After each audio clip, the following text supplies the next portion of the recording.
For the January 5th reorganization meeting of the Board of Supervisors of East Vincent Township. Can we please stand for the pledge?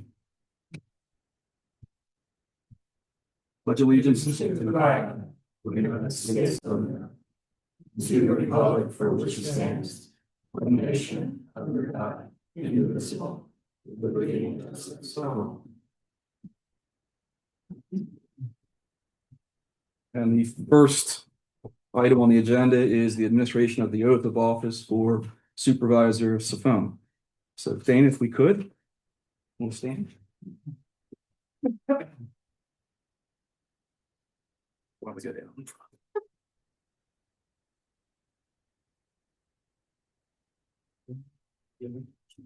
Yes. You want to take a picture. Yes. We got it back.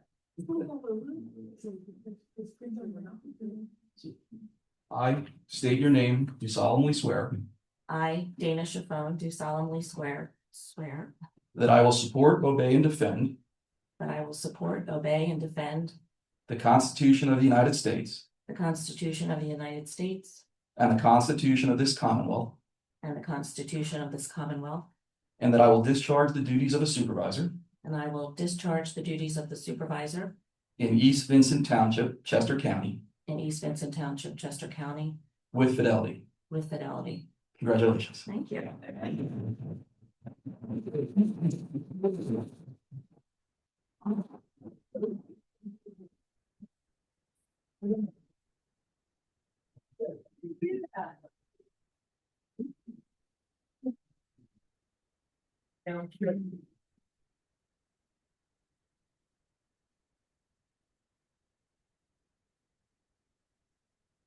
It's square, it's square. That's okay.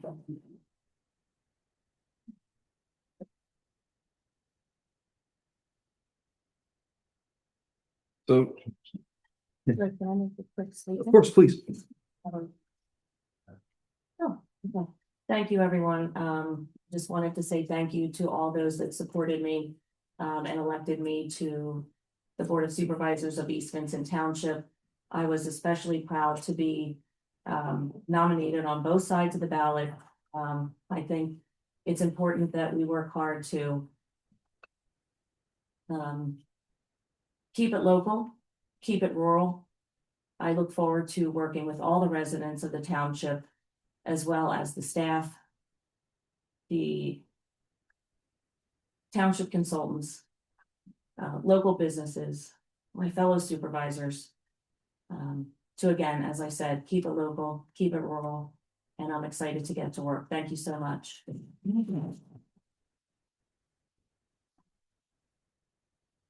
Thank you for that.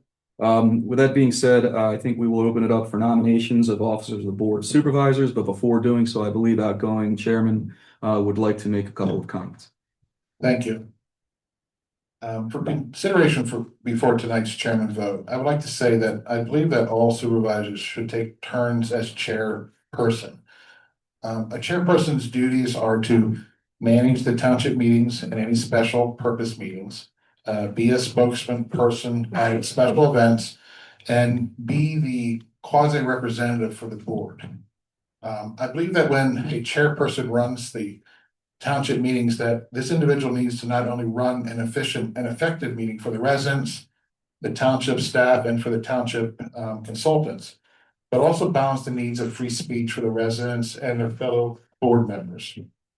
The chairperson is not the CEO of the township, and township residents should not misconstrue that the chairperson is a quasi president or governor of the township where they have executive order powers. In addition, a township supervisor, and especially a chairperson, cannot state a hypothetical position on land use and development applications before the board.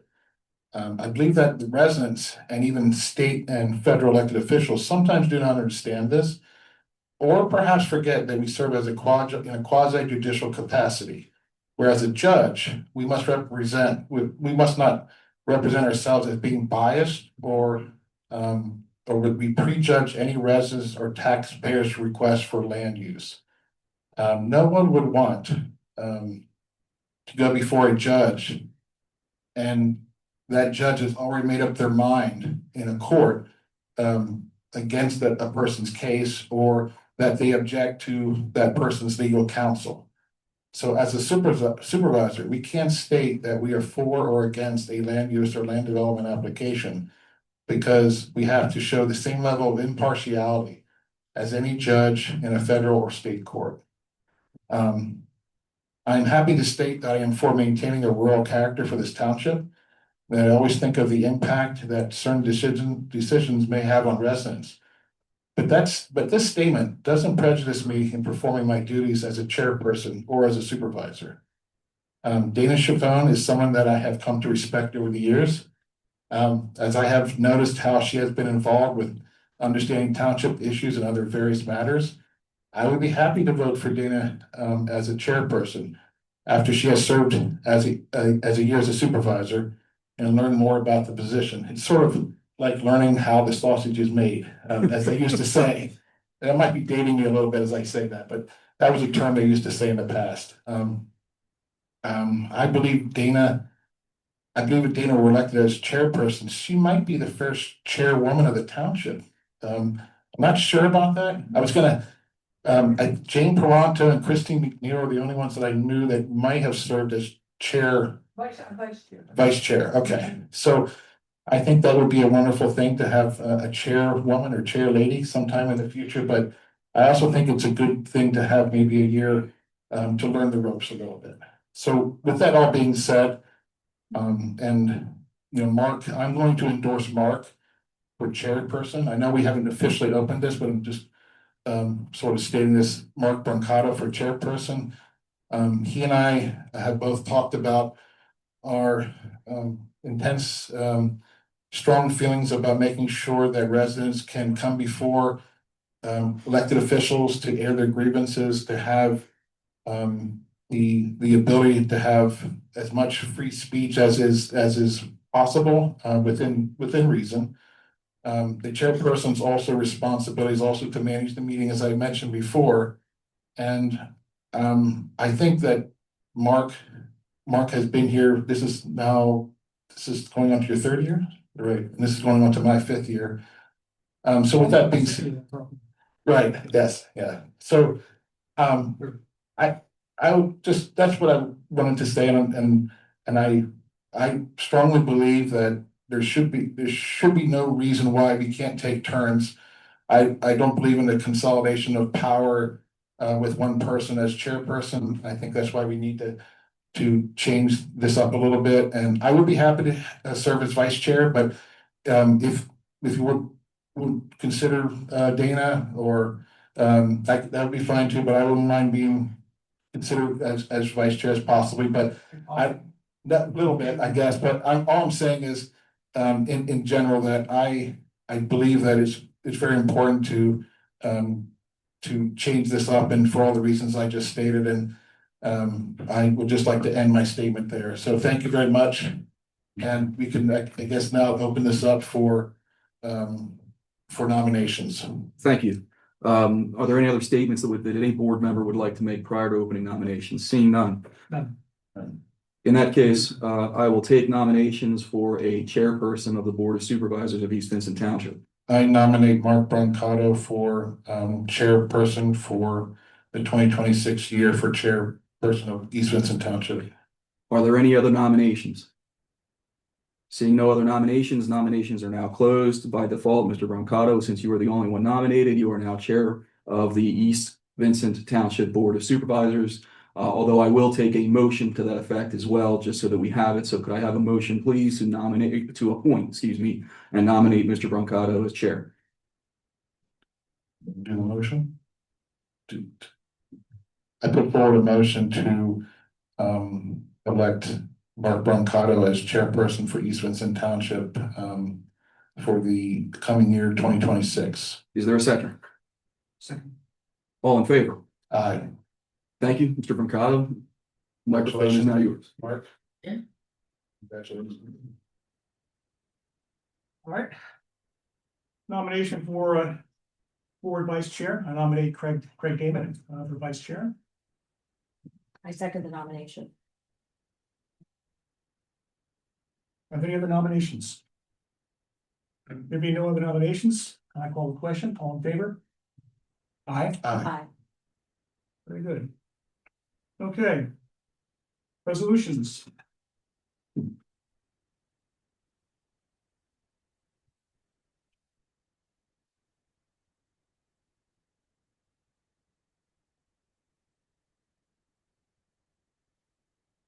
Bailey? This is something. So Supervisor Chairman Mercado, the first item on the agenda is a 2026-01 resolution to appoint a secretary. I believe it's actually a resolution to appoint a secretary and thank you, Mr. Mercado. So, I move that the Board of Supervisors approve resolution 2026-01, appointing Robert Sinkowski as the Township Secretary and Treasurer. With a second, I second the motion. any discussion? None for me. None. Anything from the audience? I call the question, all in favor? Aye. Aye. Motion passes. The resolution passes.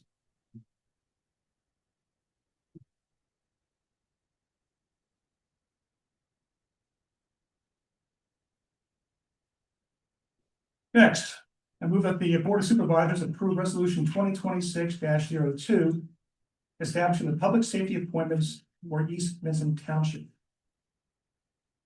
Do I have a second? I second the motion. Any discussion?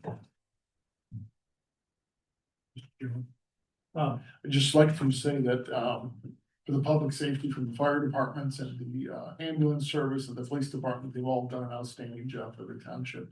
And recommend that. Ridge Fire Company, Kimberton Fire Company, Liberty Fire Company, Friendship Ambulance, and East Vincent Police Department all be approved. Any comments from the audience? Yes, Katie.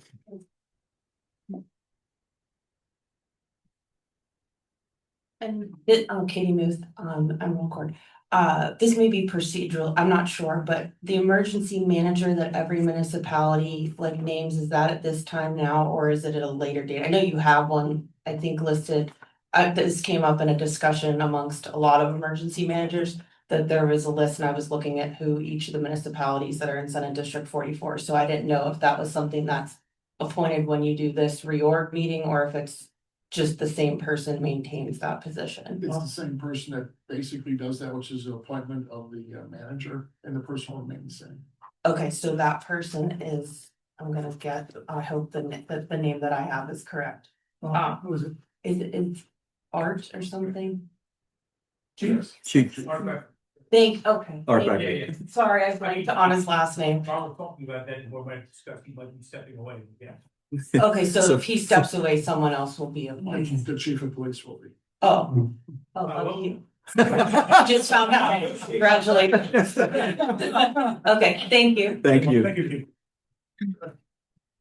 Are there any further comments or questions? Anybody online? Nothing online. I call the question, all in favor? Aye. Next. I move that the board approve resolution 2026-03, establishing the professional consultants for 2026. Mr. Chairman, I ask that A, B, and F be approved at this time. So Whistler Polstein, Pinoni and natural lands. You have to- All right, Pinoni, Pending, other, just those three, and ask the board to approve now. We're in the process of getting the other proposals from these firms. We'll bring those back to you in front of you in February. okay, but to be clear, Pinoni has been for both the township engineer and the township traffic engineer. That's correct. Okay, Sorry. so with respect to those four appointments, do we have a second? I second the motion. Any discussion? No discussion. Yes, please. Steve? Steve Hacker, 881 Brown Drive. Nothing personal, Joe, but have you guys looked at the website for Whistler Pearlstein? Have you read their website? I guess that's a no. So here's a couple things that jump out at me. On the page of real estate zoning and land development for Whistler Pearlstein, They plainly say, we work to deal with floodplain, wetland, sanitary sewer, public water, and even their marks, brownfield issues to assist our clients in expeditiously moving along projects through the approval process. That's for developers. A little further down, our zoning and land development attorneys are called upon to protect legitimate interests and expectations of our developer clients who face strong local and municipal opposition because of a project's size and perceived unpopularity.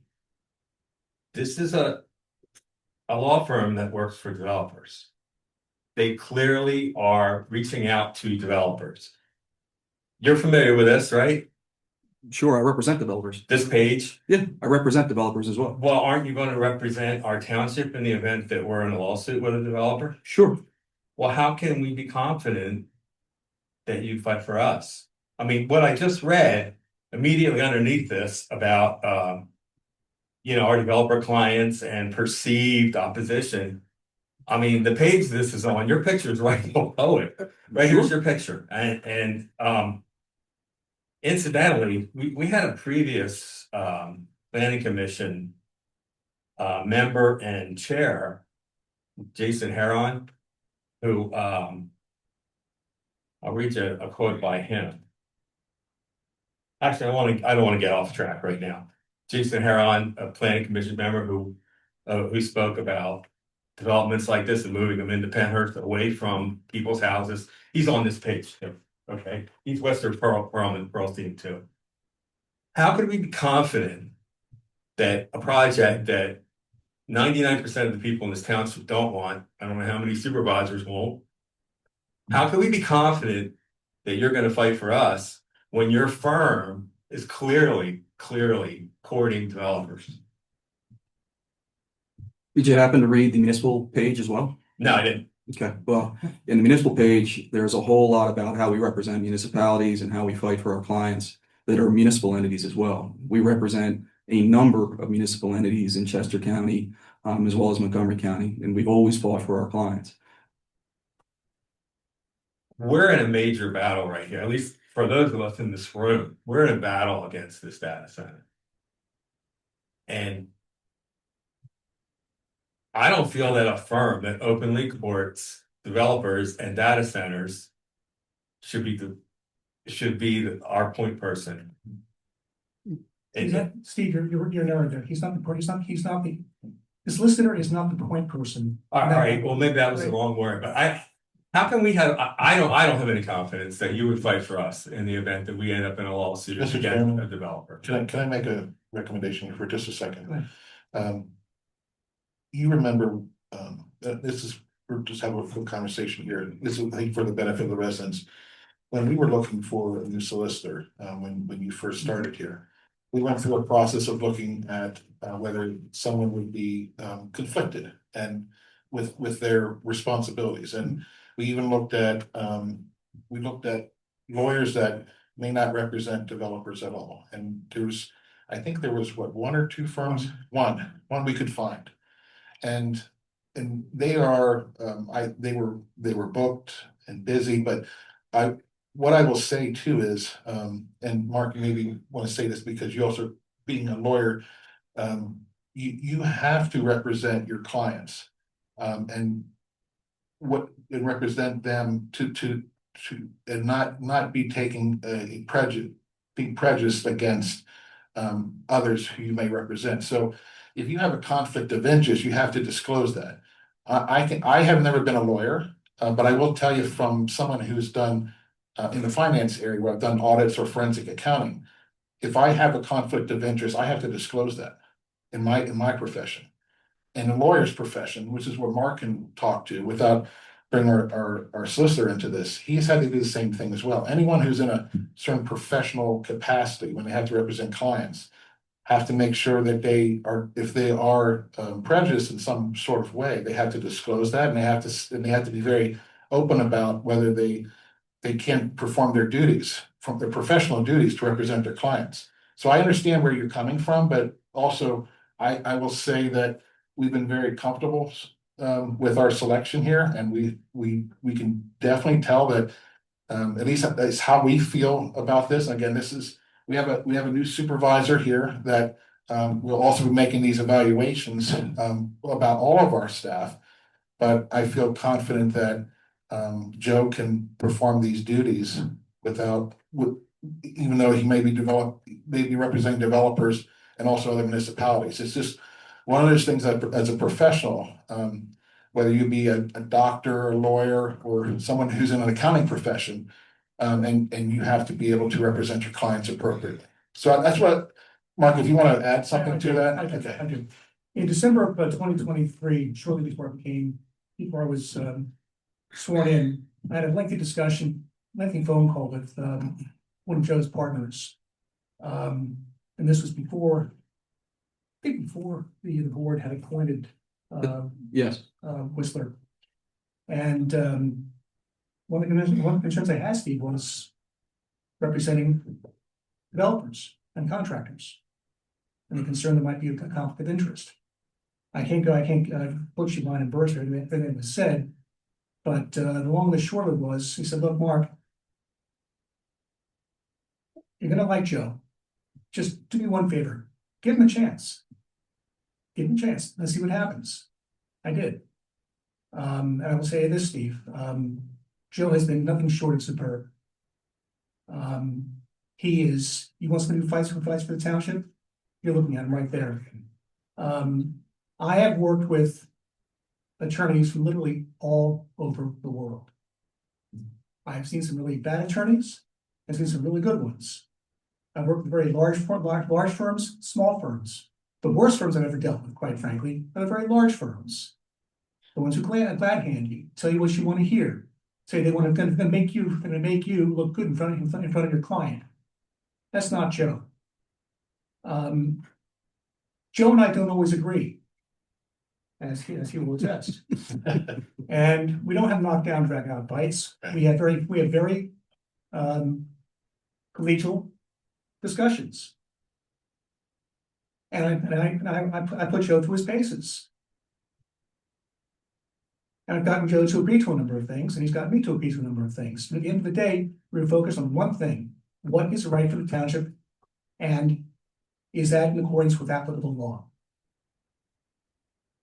The purpose of the solicitor is to guide the township, keep the township on the straight and narrow. Joe has done that, and he's done that spectacularly well. He is light years better than what we had before. To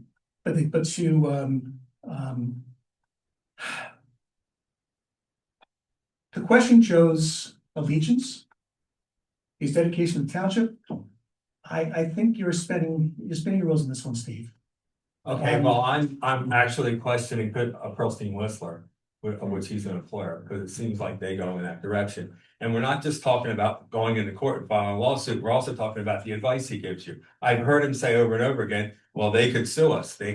Yes, I know that you're obligated to say that. Is that going to influence you? No, before we go to court, because it shouldn't, because let me say this, that I've been involved in construction a little bit. This plan is terrible. This is a terrible spot to put it.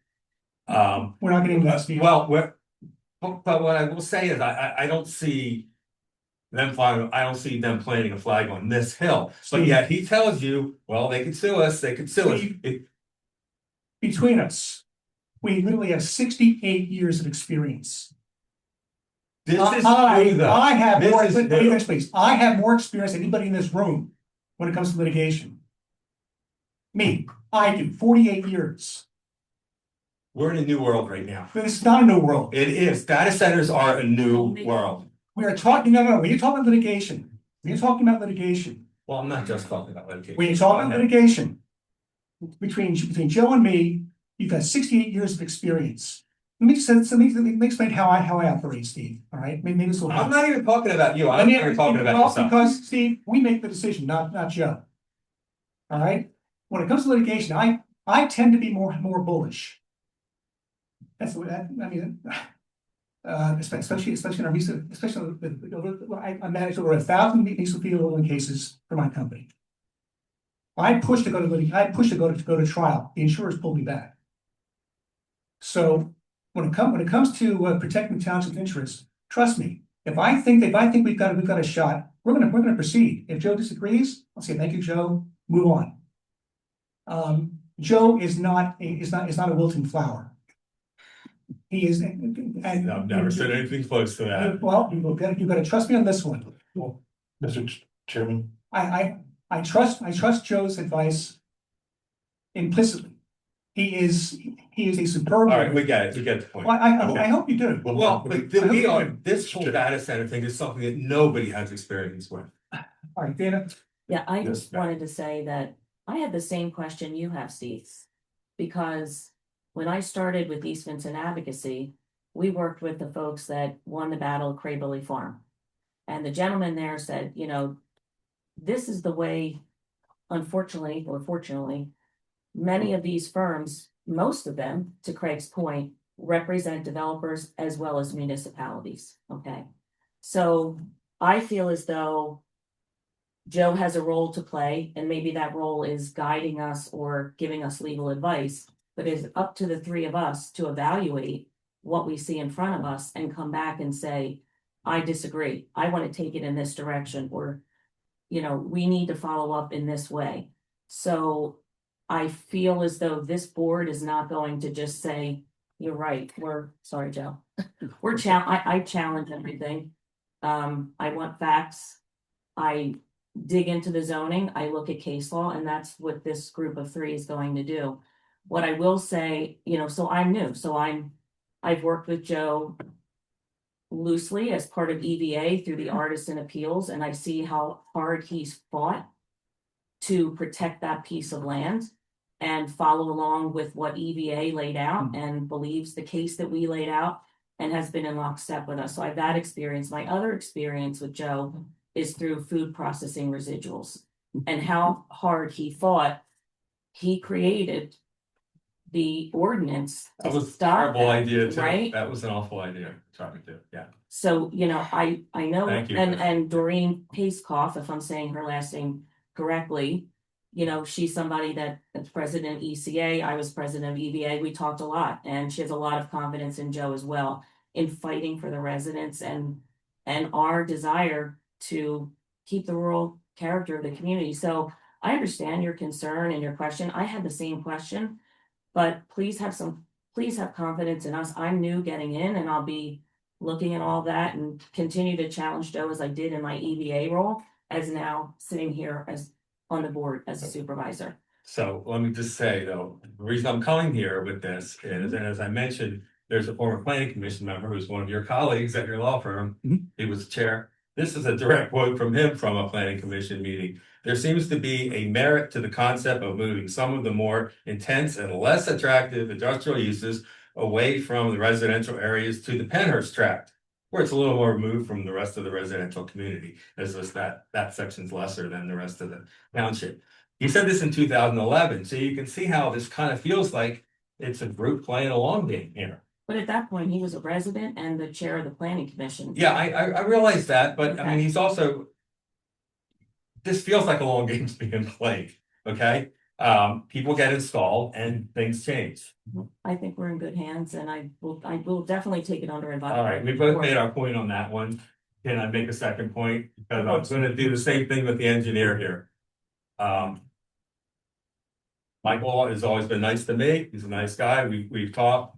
But he works for Penhurst LLC. How can he be an engineer for a township and work for the developer that we're having a problem? How is that not a conflict of interest? he's not involved. Oh, come on. Now he's involved. He Excuse me, works here as an Steve, engineer. Steve. No, Don't talk down to me. No, please don't do that. Please don't do that. You're the one interrupting me. Please So. don't do that. He is not involved. Not involved with what? That's why we had Gannon Fleming. Come on, he's involved. He's a township engineer here. He's in the back of the room at every meeting we have with his laptop on. He has no involvement, Steve. You're gonna trust us on that? I don't trust you on that. Okay, that's my statement on that. Steve, What? with one thing, just to be clear, Pannoni no longer works for Penhurst Holdings LLC. They did. They certainly did They for a did. long time, Yeah. going way back Yeah, to and we're the not- start of all this. But right now, just to be clear, I thought I heard you say he still works for, Mike I Kissinger. didn't and say that, They, but- they, They they, corrected then. they do not. So just to be clear on that point. But groundwork's been laid for me. So. We're down into it. Any other comments or questions? Yes, please.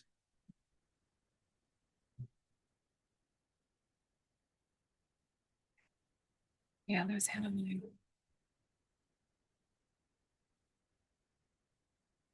Hi, Joanna Tenney, New Street. So I guess we've been talking about a lot about the conflict of interest going on here. So as the township, when you make these decisions, how do you define what a conflict of interest is? Like, how do you rule out that it's not a conflict of interest? Because it does seem like it might be. So I'm just kind of curious of where the structure is of that. Does that make sense? Yes, it's, Okay. so Joe? go ahead. Just Sure. curious. So a conflict of interest for me as an attorney, there's a ethical canons that I have to adhere to. There are conflicts of interest that can result by way of going across a V, if you will, like in a litigation matter. There are duties that we owe to former clients and duties that we owe to current clients. So those canons kind of determine when a conflict of interest exists. So how does the township decide what is a conflict of interest? So just by way, you kind of know it when you see it, but by way of example, I can't bring a developer through the township. That would be a pure, obvious conflict of interest. Okay. So if I had represented a developer that comes through the township, I would need to disclose that to the board. And they would have the option of hiring other counsel if they so choose to do so in that particular situation. So those are just two examples. Okay, so I guess my other question would be, have you disclosed any of them, you know?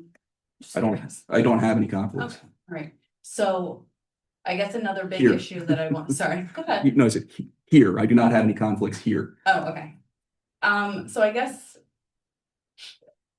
what I wanted to say then is, sorry, I lost my thought there on that one. Take your time.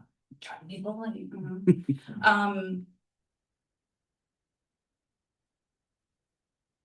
Oh, I think I lost it forever. Sorry.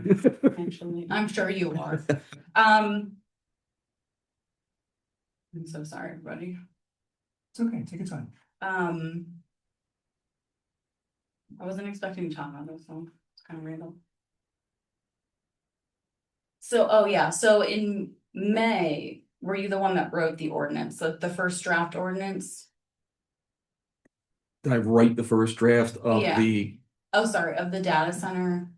I was a scrivener, yes, of that ordinance. Okay, so I guess what another thing people are really concerned about, people meaning people that I've been talking to as myself as well, because I've been asking people. In the draft ordinance, it talks about TDRs and things like that, and that's like a big loophole for developers to build and build with just paying some money. You know, and I'm concerned that there is a conflict of interest and that you're not, you know, 100% with us here because that was written in and you were the one to write that. So that I mean, like, do you know what I'm saying? It doesn't look good. The TDR, the TDR scheme is already in the township. I did not create that or bring that into Right. the ordinance. But it doesn't include IMU. So it had to be specifically written into the draft ordinance, and you were the one that did that, correct? I wrote it, yes, but I did not create the concepts necessarily. Right, but it doesn't include zoning, like the zoning for IMU doesn't include TDRs, is what I'm saying. So it had to be written into the draft ordinance to be applied. Let me help you on this one. Yeah, We had a working group. And we talked about whether or not TDRs could be used Mhm. in part. For in terms of the sizing of the facility. We debated it. Working group came to a conclusion and Joe wrote it up. So it's the working group that really came up with the idea. And there were multiple revisions over time. oh, yeah, no, I totally understand. Yeah. I was just curious because, you know, May, you were like, the one that wrote it, and you just said that you wrote it, but you didn't mention a working group, you said you were the one. No, to be clear, we took really what was Limerick's ordinance and some other ordinances from around the area, put them together, provided them to consultants and the board for review. At that time, you may recall there was an urgency that probably, in hindsight, didn't need to be there. And as a result, that ordinance was then tabled so that we could put together that working group, the board could put together that working group and move forward. I think what you're referring to in terms of the TDRs is that in the TDR chapter of the ordinance, it doesn't refer to the IMU directly as being a receiving district. However, when you apply, and again, I don't want to, let's just say it that way, okay? You're absolutely correct. The TDRs, the TDR chapter does not refer to the IMU as a receiving district. We'll just leave it at that. Right, that's what my understanding was. But Limerick doesn't have TDRs in their ordinance. Correct. So why did you put it in? Like, do you see what I'm saying? Like the conflict, I feel like there is a conflict there because it's a loophole for the developer to be like, sure, like, let's just build one that's, you know, for ants. And then they can just pay and do whatever.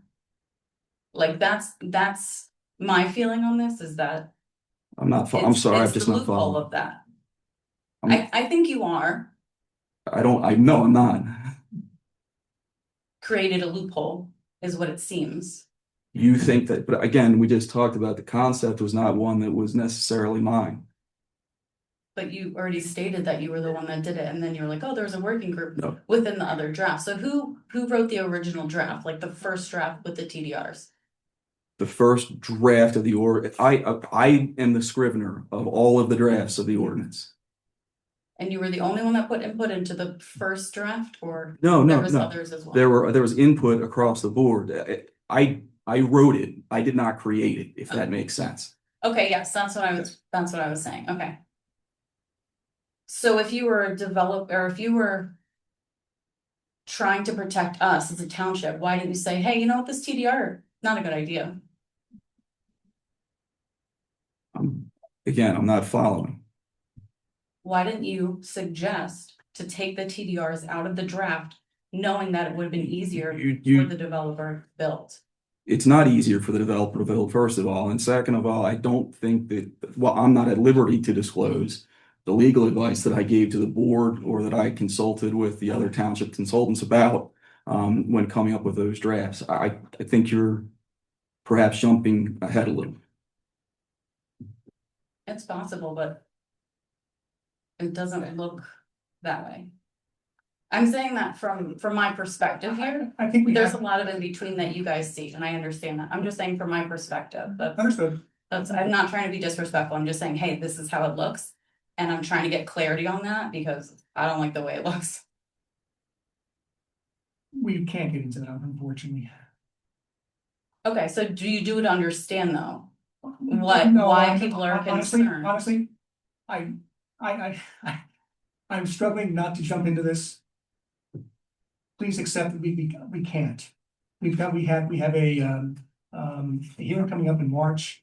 Anything that deals with data center, whether it be the draft ordinance, TDRs, we just can't talk about that. Right, okay, so I'm just kind of giving an example of why I don't feel, and again, nothing personal, why we need to get maybe a new solicitor, because it doesn't seem like this is a good option. And if maybe, you know, the attorneys that we reached out to in 2024 or 2025, whatever year we're in at this point, we're busy then, maybe we can reach out to others because it is a new year. That's all. Thank you for your comments. I know, sorry. We'll have it. Mr. Chairman. Mr. Chairman. Any other comments? Mi- Yes, Katie.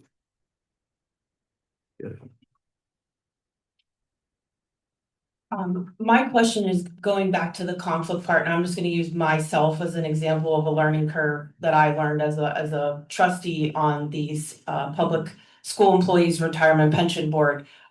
When I was appointed to that board 3 weeks later, the SEC, the FBI, everybody under the sun was subpoenaing the pension board, and I was brand new and I knew nothing about literally anything. And to say it was a learning curve is an understatement. So there were many lawyers involved, both internally, like state employees, and then externally hired counsel. And what I learned throughout that very, very lengthy process, and full disclosure, I am suing the pension fund for access to financial records and have been for several years now. What I've learned in this process is that conflict is in the eye of the beholder, meaning what a conflict isn't defined necessarily in statute, but it is basically, and please correct me if I'm wrong, but this is how I learned it, a discussion between the parties of what potential conflicts could exist, because you have to have that discussion of, are there clients, especially in bigger firms, and these were big firms. You can Google who was involved in all of this. So these were very large law firms. So that's why I wanted to make sure you understood this is just my example, so you understand the context of my question. So some of those conflicts are waived. And those waivers, I'll call them, or that decision between the two parties. So the pension board's trying to hire an external counsel, external firm says, well, here's our clients. They might be entities you're invested in, or they might be consultants that do investment work that you've contracted with either currently or previously, whatever. And so those things were not made known to the board. These were staff discussions. Like you said, some of these legal discussions aren't necessarily disclosed as they're happening. And so you can Google this. There was a lot of turnover and a lot of money spent on a lot of different firms and lawyers as things started to be revealed, mostly by the press, which was horrible headline risk for all involved, because the press is the one saying like, hey, this big firm represented this and this is part of your pension fund, whatever the thing was. And again, I was new to all of this, sitting there very much like with my jaw on the table, like how does this happen? Not understanding the process in which lawyers, I mean, the lawyer that I have for representing me in this legal battle, her firm initially waived all conflicts. She got clearance to represent me as a trustee. And by the end of the week, she was told she could no longer represent me as they identified some other conflict. And it turned out that one of the people on the board of the firm had investments with one of the other legal entities, and there was some sort of crossing of wires there. And they told her, drop me or quit. And so she now works at a different law firm. So all this, and I'm like, what is even happening? So that's my question is in terms of, I'm going to say the threshold that you all as a township, or what you feel is a threshold, because it is sort of self-identified, right? Like as to what a conflict is, because I think the general public, and myself included, may think certain things seem like a conflict.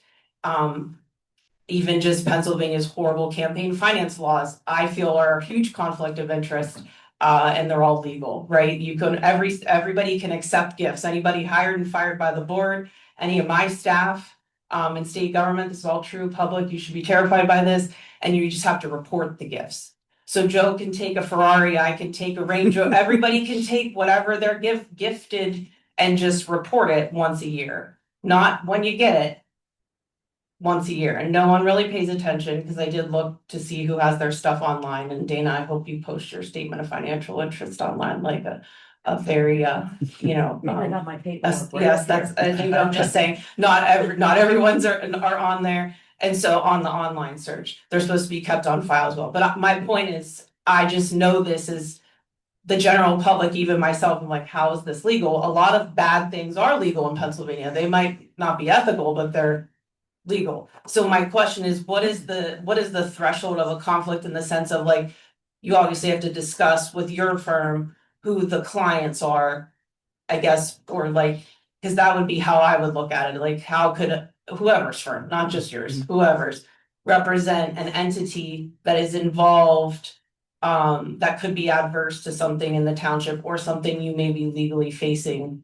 Possibly, I'm not getting to specific scenarios, it's very hypothetical, to be clear. Sure. So a law firm can represent two adverse parties at the same time. I learned that the hard way as well, as my attorney works for a very Republican law firm that I'm learning. I'm like, I hope these firewalls and all the things are really what they are, but I digress. I just say that from personal experience. I know what you're speaking to. So I mean, that's where it starts. Does the firm, does the attorney or the firm represent two parties who have opposing interests? That's a classic conflict of interest. The candidates, the rules of professional responsibility require the lawyer to recuse himself from both if he can't genuinely represent the interests of both without potentially doing harm to both. Even if both parties are agreeable, if the lawyer himself or herself has reason to believe I can't represent both interests, he or she must say I'm out of this. On the other hand, if he or she can do it, and the two parties are agreeable, the two parties can waive the conflict. That's how a conflict arises. It's not a question of whether or not Joe's law firm represents developers, contractors. That's not the issue. Right.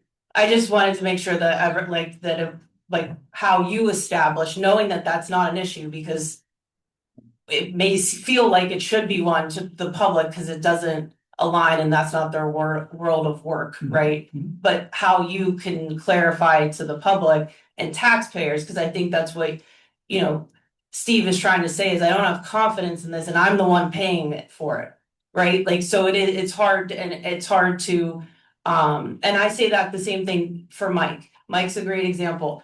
Mike has been nothing but polite and courteous and all the things. I don't have you personally, there's no ill will, there's no questioning of that per se. It's just that knowing your previous client, it gives people pause. And I mean, as it should, but I don't think that means that.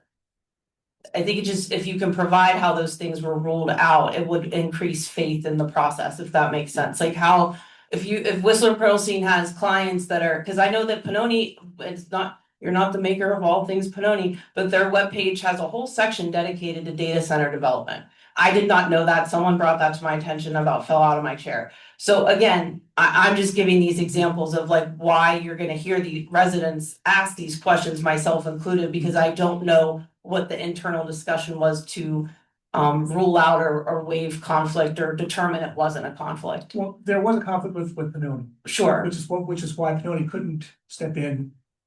Sure. Yeah. That's why we hired Gannon Fleming. Right. That limited purpose. So Katie, for my firm, Sure. we have, as any firm has to, we run conflict checks over clients, existing and former clients. So that doesn't mean like a background, like because I first learned, I'm like, oh, what's a conflict check? It sounds like something where you type in everybody's stuff and something is like some report is formulated that here's all the people that but that's not how that goes. It's right? close. Pretty close. Yeah. Okay, so it is more technical than I.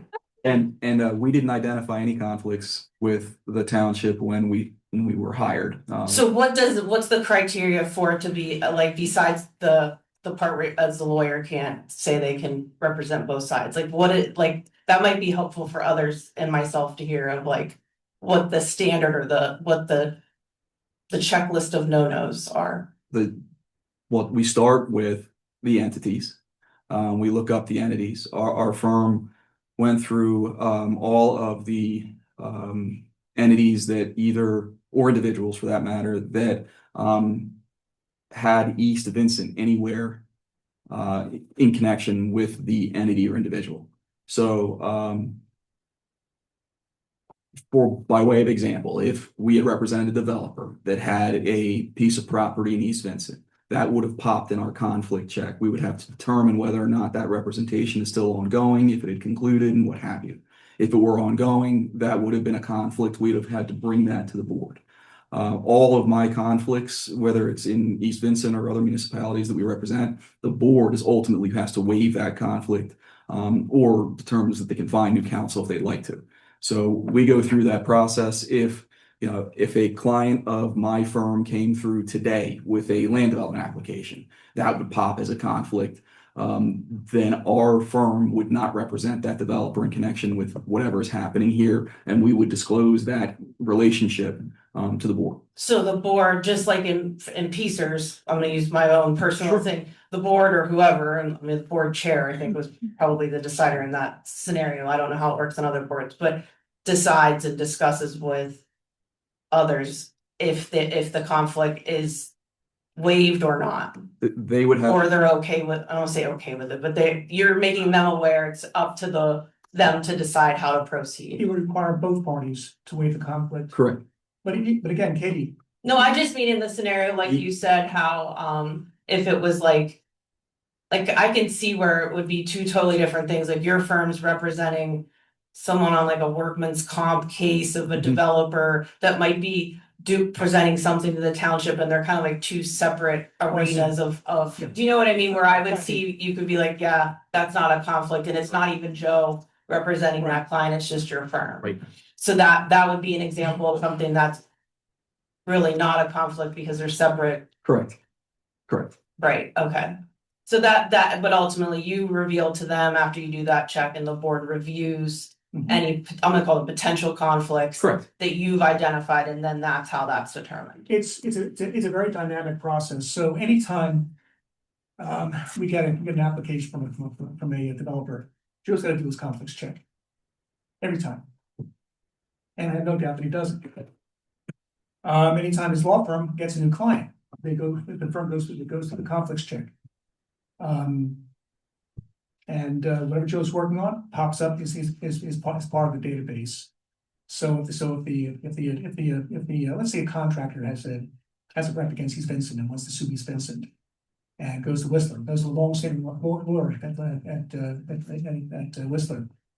He or she still has to run the conflicts check. And that conflicts check is gonna pick up that Joe happens to be our solicitor. In which case, the other attorney cannot represent that contractor against this.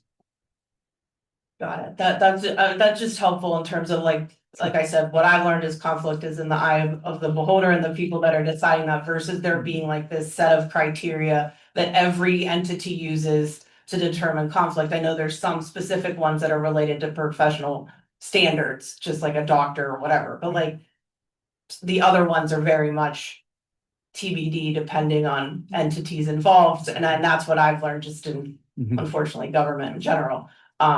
So I just wanted to make sure that was clear. And I think the other part of it too is that, Mr. Hacker brought up about the former planning commission person that I was not aware of. I don't think there's like maybe there is, and I don't want to, I'll risk looking, not knowledgeable in this, but a list of former by historical dates of who was on what boards, zoning here, like going back years and years. So I had never heard of this person. And someone had asked me, they'd found it in a Patch article. And it was actually very interesting. The Patch and some other local papers did very detailed meeting minutes of the planning commission meeting it was like, wow, this is very thorough. So kind of walked you through, because I didn't live anywhere near here in 2011. That's where that other person that was on the planning commission that works at your firm was at. And then I looked at the website, and then I looked and saw that person that was on the planning commission also worked for the state DCED. They also worked and are currently on the Chester County Economic Development Council. They also are on I'm gonna say this, Montgomery County Corporate Authority, Monco's Corporate Authority. The title of whatever that is different than Chester County's. It's like Montgomery County. The RDA. Maybe, but Yeah. so that was it's all on his bio. But so seeing that, right, and there were dates for active versus like things that was even, so I just wanted to ask personally, that I think it's in the best interest. You're not required to do this, but you know, as you appoint and put people on boards and commissions, that there's almost another conflict check, or just like, hey, because we'd rather know I would rather know those things up front than have to read about them in the Patch and know that from 10, however many years ago, and that's when the zoning change happened. I mean, you know, it kind of does give you, I was piecing this all together and I'm like, holy, like I knew none of that, right? And people that lived here longer probably did, but I did not. So for me, I read that, and I know that it's not illegal, but again, to boost the faith in the people that, you know, took the job to sit up here and serve, and also to make sure our tax dollars are used in an honest way, it would be helpful to know, you know, I know those positions are unpaid, but that if those appointments, that there is some sort of mechanism to rule out those types of conflict too, because it's not just the attorneys, you know, and I've seen this happen, unfortunately. It's not, I mean, this is the reality, and it's not Joe's fault. It's Pennsylvania has become this, I'm sure maybe like 30 years ago, I'd love to know the history on this. The lawyer was internally employed by the township, and just as government outsources everything, subcontracts, and just, that's a sad trend, but maybe they were once an actual township employee and didn't work for the firm, just like, the manager or whoever, and over time, a lot of money is made off of municipal contracts on both sides out. It's very political. It's so wonky.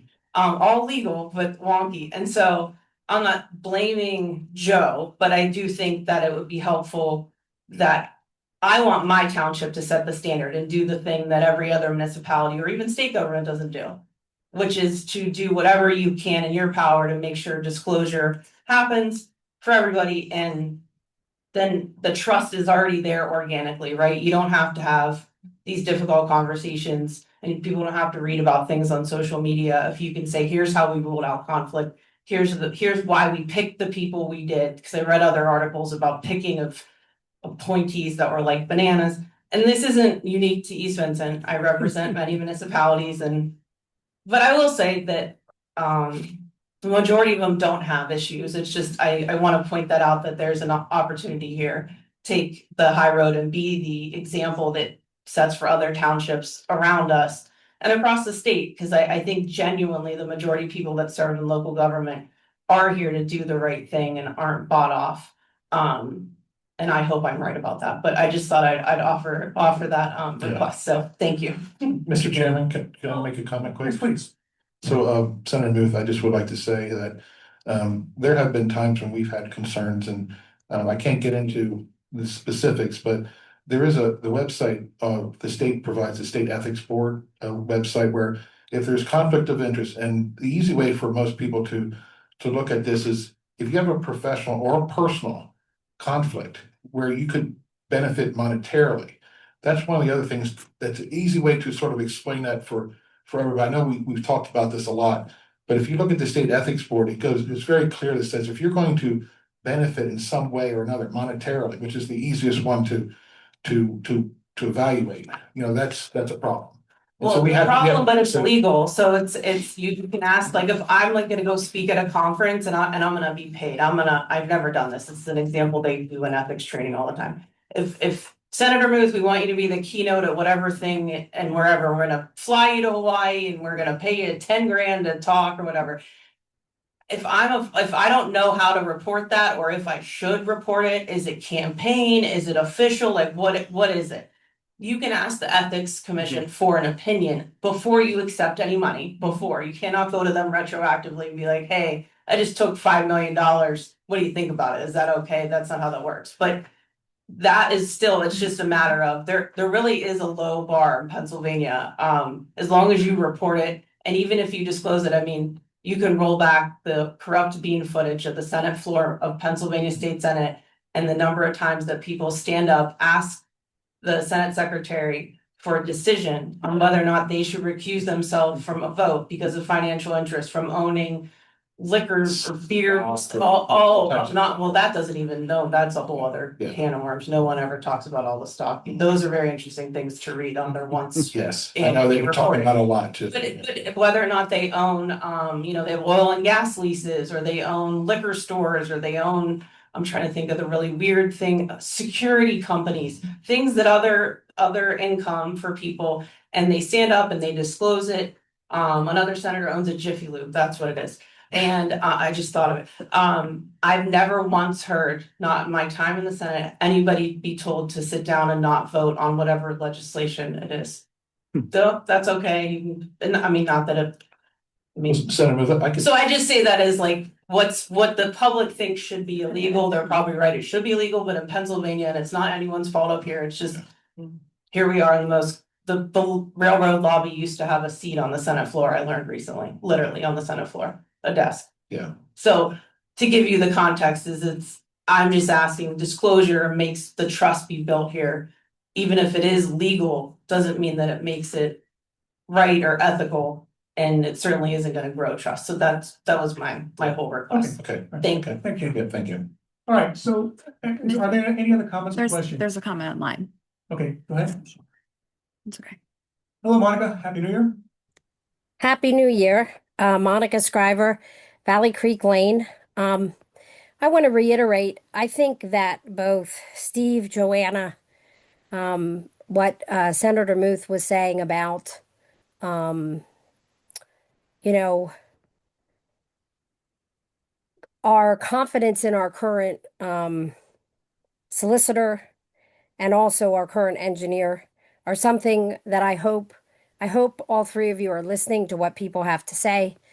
I hope you are taking it into consideration. I know you're going to vote tonight, but after what I've seen with Joe's interactions with the Planning Commission since May, and especially the ordinance that was put in front of you that had very little safeguards of what everybody was talking about, that meeting alone was enough to shake the very foundation of our township, in that I really don't feel like he was listening to what the Planning Commission was saying, nor what the people in the township were saying.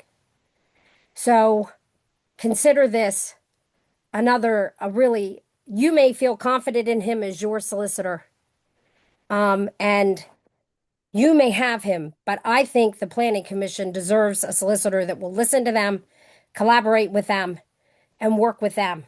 This last deal with this ordinance, where it was 11:30 at night, an agreement was made, and then the conditions were not honored, is enough. I don't have confidence in this solicitor continuing working with the Planning Commission. My second comment is to do with Pannoni, and I was shocked to find out that instead of Mark, when you came on board, you brought Princeton Hydro as our engineer. I don't know what happened there. We met them. They wrote a grant for us. We were working with them for obvious reasons to go with our mission and vision of the township. And Jones Motors, the EAC made recommendations for that final plan. Several of your Planning Commission members voted against the final plan because of the natural resources, especially the stormwater management on that property. To award Pannoni the 724 corridor, $50,000 grant, and not consider Princeton Hydro, who would have considerable comments and contributions to make there, is just further confirmation that Pannoni continuing as our township engineer is very concerning. And while Mike worked with Pennhurst in 2020 to present the data center to publicly to East Vincent, he said over and over again, we'd love to have a data center. We'd love to have a data center. And it's just very questionable and concerning. The DEP report with the brownfield and having Pannoni involved there is concerning to me. And I just thought I have a right to tell you how I feel. And both gentlemen are, as everybody has said, they're wonderful. But there are questionable things happening in this township. And I think we have a right to be heard. I would ask that you truly consider what we're saying here tonight. And I would highly recommend that I don't know if there's a diplomacy training that our Board of Supervisors can take, a non-forceful way of facilitating these meetings, but it's much needed. Thank you for your time. Okay. Anybody else? Can I just add one fast one? Good. Katie. I swear, you don't even have to reply to me because you're not gonna want to.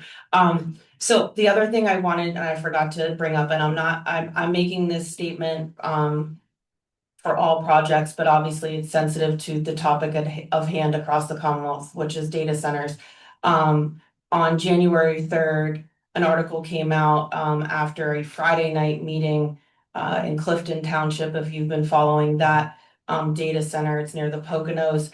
And the headline is the Clifton Township Supervisors settle with data center developer residents promise litigation. So you can read this at your leisure, but one of the things I think that I never really thought of because I've never been in this position or didn't even know it was a thing, is the ability for the board. In this article, it says the board voted to settle or something, so maybe that's a thing too, but I think that I don't want to see East Vincent Township's name in a headline like this is my point. Not with this project, with any project, that the residents' feedback isn't negated by what appears to be a very behind the scenes settlement agreement over a zoning challenge.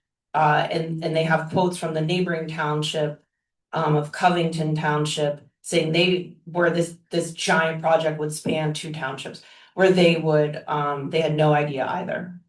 And so when we talk about things getting expensive and taxpayer dollars and the fear of being sued, I want to make it clear that for me, transparency and trust is based on that the residents have input on that decision. And that we're not settling to have giant buildings 200 feet back from people's houses behind the scenes. And some of the residents' comments in this article are heartbreaking. They live there their whole life, 150-acre farms, all the things. So I think that's just something that I was not aware of that happens. And that's why the one day when I asked, has anyone signed an NDA? Because that was another big headline in Pennsylvania, which is supposed to be illegal.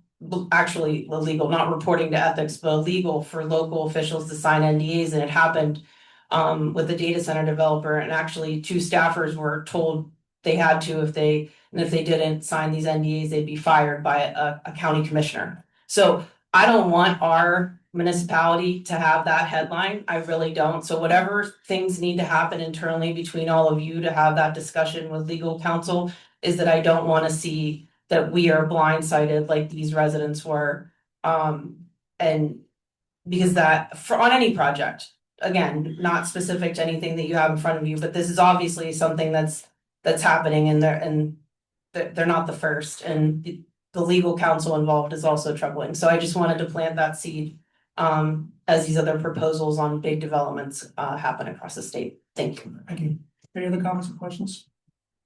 All right, now the motion is for his resolution is strictly with respect to township solicitor, township engineer, township traffic engineer, and the township land planner. So with that in mind, I call the question. All in favor? Aye. Aye. Yeah.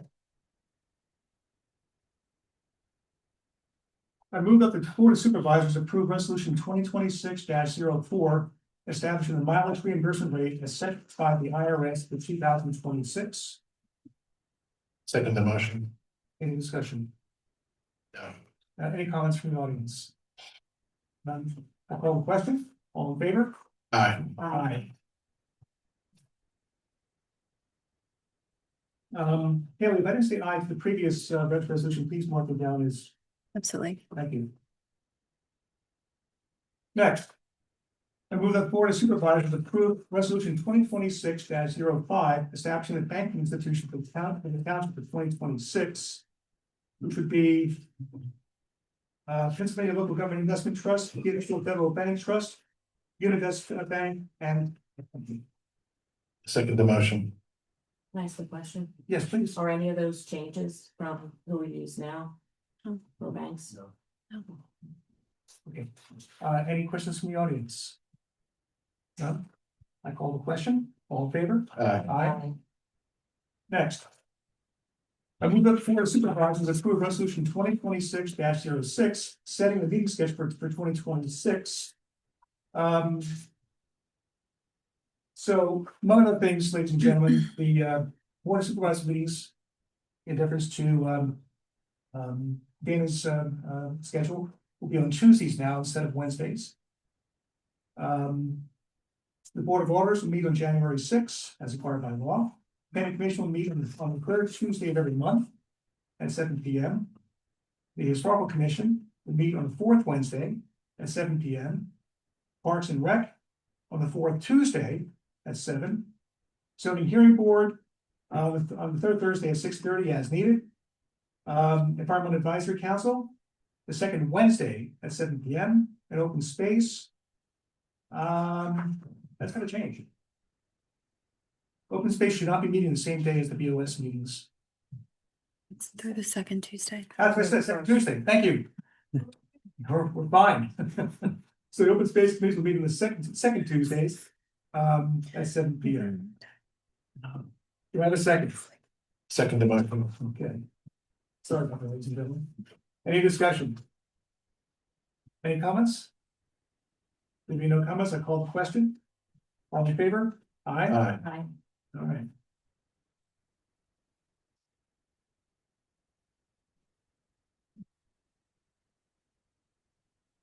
Now we have the motions to appoint and or advertise for vacancies on boards and commissions.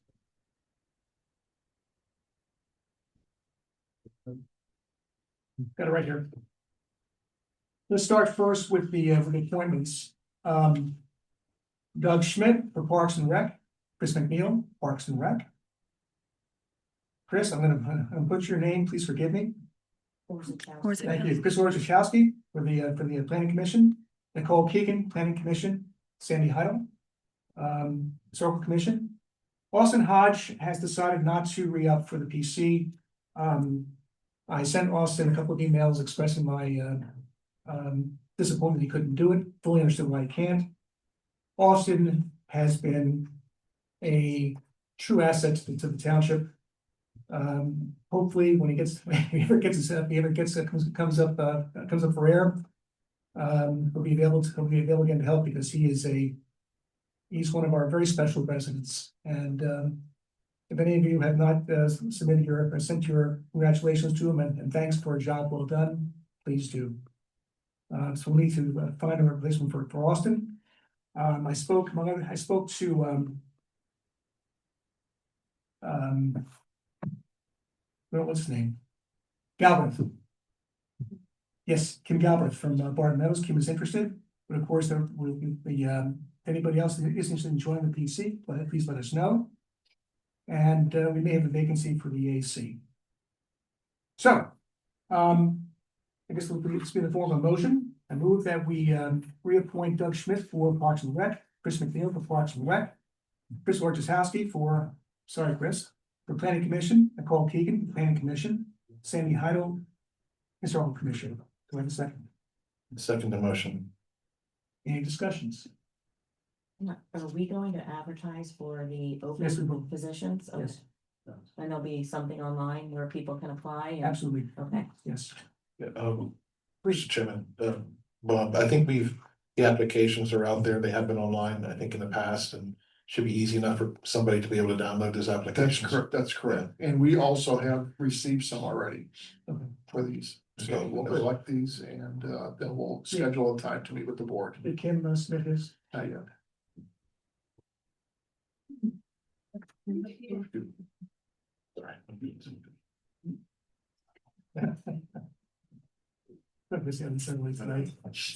Hi, sorry, but I didn't hear you mention the 2 extra members we have on the EAC now.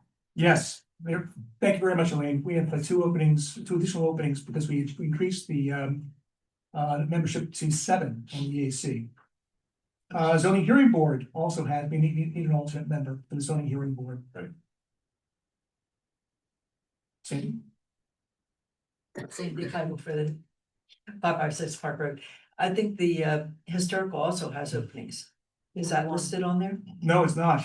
Okay, that should be. Okay, so one for the Historical Commission as well. Thank you. Thank you, Sandy. Any other comments or questions from the audience? Yes, please.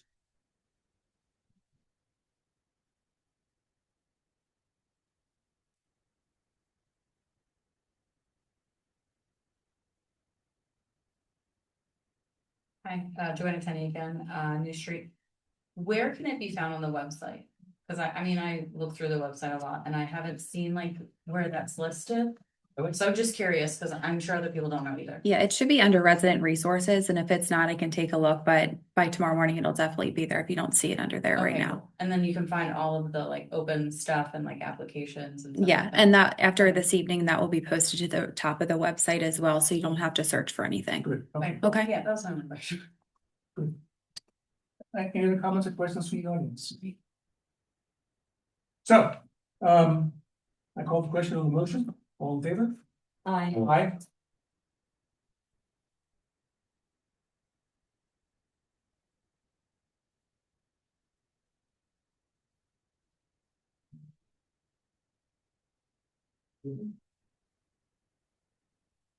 Sure. Right here on the agenda. Definitely.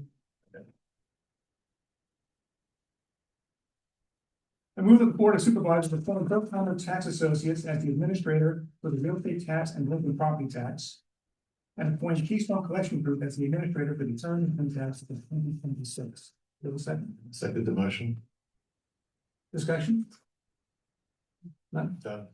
Anything from the audience? No? Taylor? Nothing I online. call the question, all in favor? Aye.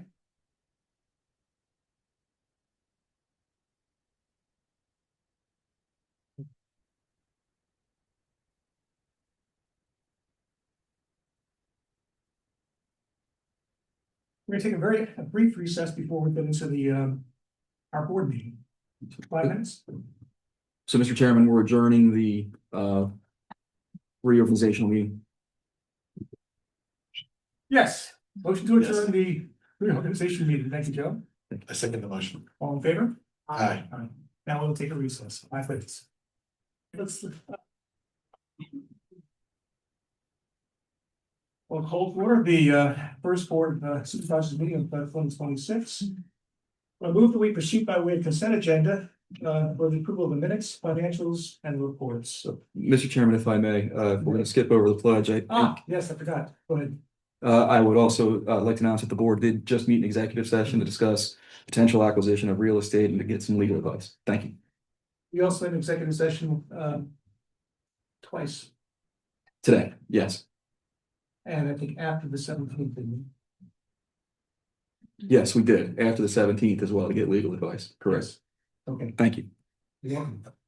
Again, I move that we proceed by way of consent agenda for the approval of the minutes, financials, and reports.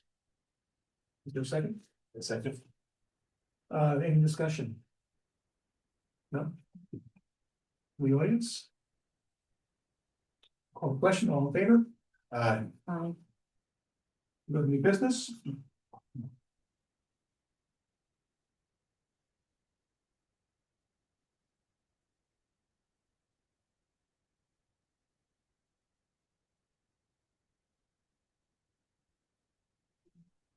Sadly, William Brennan, the solicitor for the zoning hearing board, is going to be leaving his position. Billy was an exceptional solicitor. He's going to be sorely missed. Hopefully we can find somebody who's good.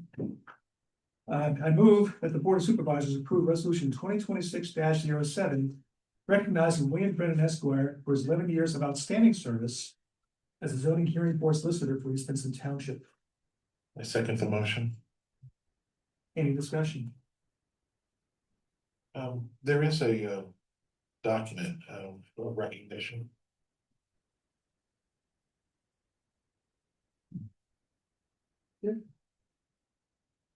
Whereas East Vincent Township is grateful for the dedicated service provided by individuals who serve the township in professional capacities, and whereas William Brennan Esquire faithfully served East Vincent Township as zoning hearing board solicitor for a period of 11 years, and whereas during his tenure, Mr. Brennan provided sound legal advice and counsel to the zoning hearing board, ensuring that hearings and decisions were conducted in accordance with applicable laws, ordinances, and procedures.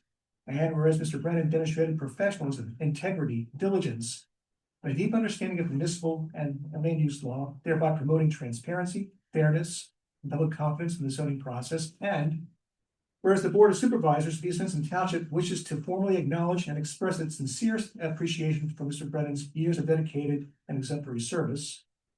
Now therefore be it resolved by the Board of Supervisors of East Vincent Township as follows. 1. William Brennan is hereby recognized and commended for his 11 years of outstanding service as zoning hearing board solicitor for East Vincent Township. And 2. The Board of Supervisors expresses its deep gratitude and appreciation for his commitment, professionalism, and contribution to the township. And 3. This resolution shall be entered into the official records of East Vincent Township, and a copy shall be presented to William Brennan as a token of the township's respect and appreciation. Comments from the audience?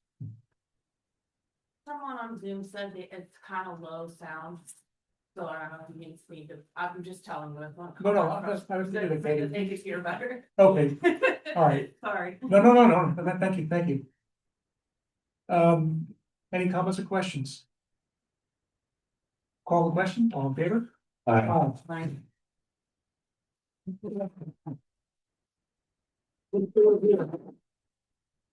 An abstention.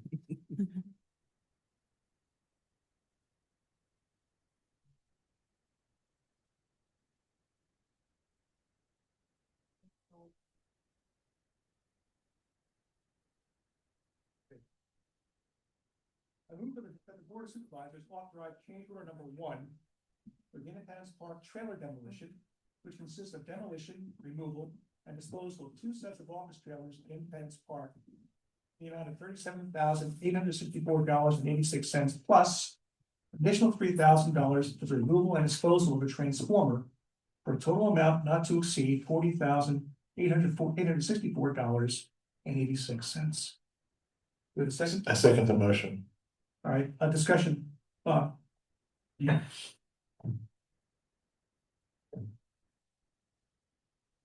Thank you, Mr. Chairman. The original plan was to utilize these 2 trailers with training of the police department and also the various fire control burns, different scenarios for training for volunteers. Because of items that were brought up during the meetings regarding the data centers, it was determined that we would not do that, and that we would have these buildings torn down instead of doing the training. The total value of the change order is less than 1% of the total contract price, by the way. Any comments or questions from the audience? Katie?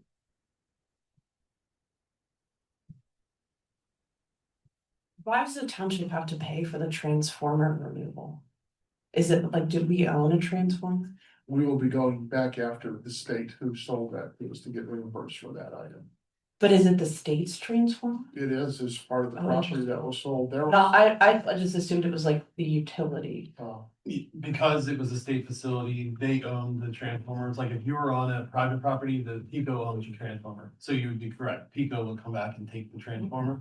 But in this situation, since it was the state's property, they owned all their utilities and the transformers. and they were required as part of the agreement that they were going to remove everything, all the electrical, all of that had asbestos, which they did. This was left, and then they were also supposed to take down the wood shop, which they did not do.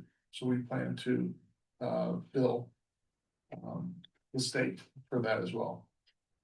Godspeed on that. It's gonna go over really well. I didn't, it still doesn't even make sense to me because the state's not a power plant unless I'm missing a state-run electric plant. No. Why they own their transformer? So Do you know what I mean? Like, isn't it it's weird? not, yeah, it's not a typical situation. Okay, so not all state property. Well, no, I would say state properties, but in commercial buildings that. Right.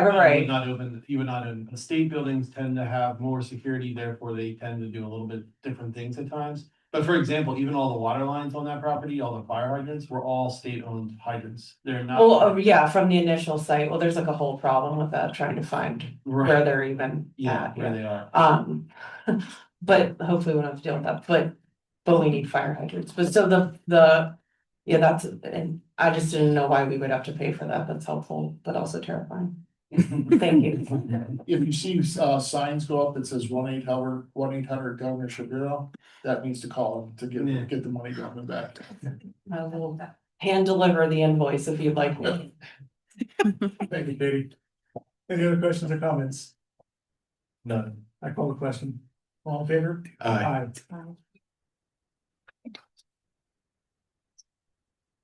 Next.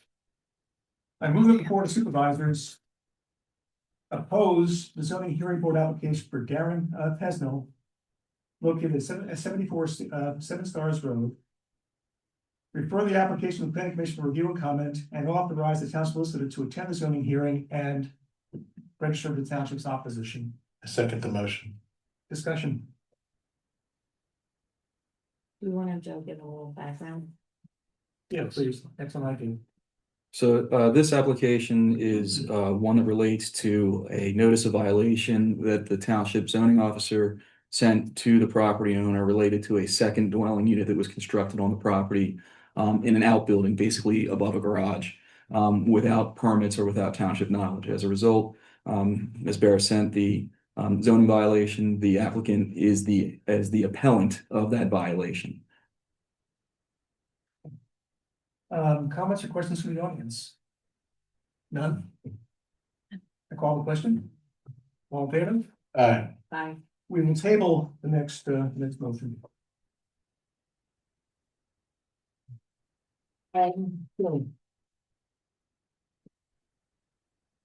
Sir. There was an issue that was raised concerning the advertising of the special meeting on December 17th. Can you elaborate on that, please? Sure.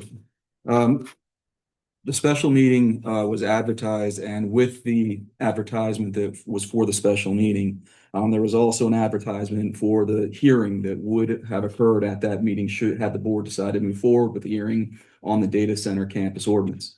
That was sent to the Mercury well in advance of when it was needed to be advertised. Actually, the day that was sent, we also communicated with the Mercury and indicated that it would be forthcoming, just so that we wouldn't meet any or would not miss any of the advertising deadlines, public notice deadlines. As you are all aware, that advertisement, that public notice had to run in 2 consecutive weeks, not more than 30, not less than 7 days in advance of the public hearing.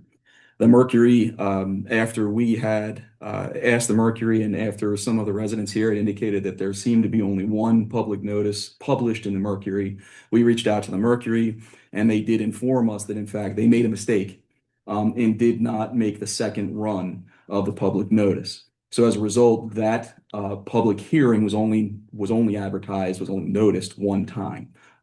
So there would have been a problem had the board moved forward. Considering the board did not move forward with a hearing, there was no issue whatsoever. The meeting was still publicly noticed appropriately. So the motions that were passed that night are valid. We believe so, yes. Do you have any questions on how that?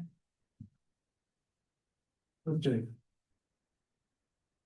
Before we go into public comment, it's gonna be my turn to say a few things. That might take a little time, please forgive me.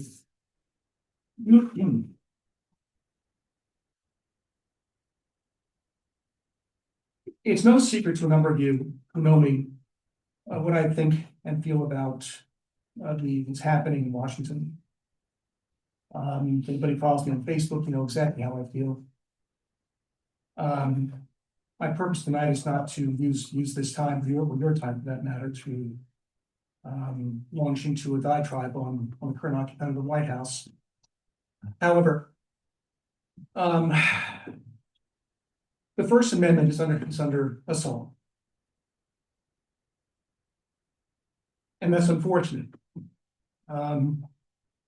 Shouldn't be happening. We shouldn't be tolerating it.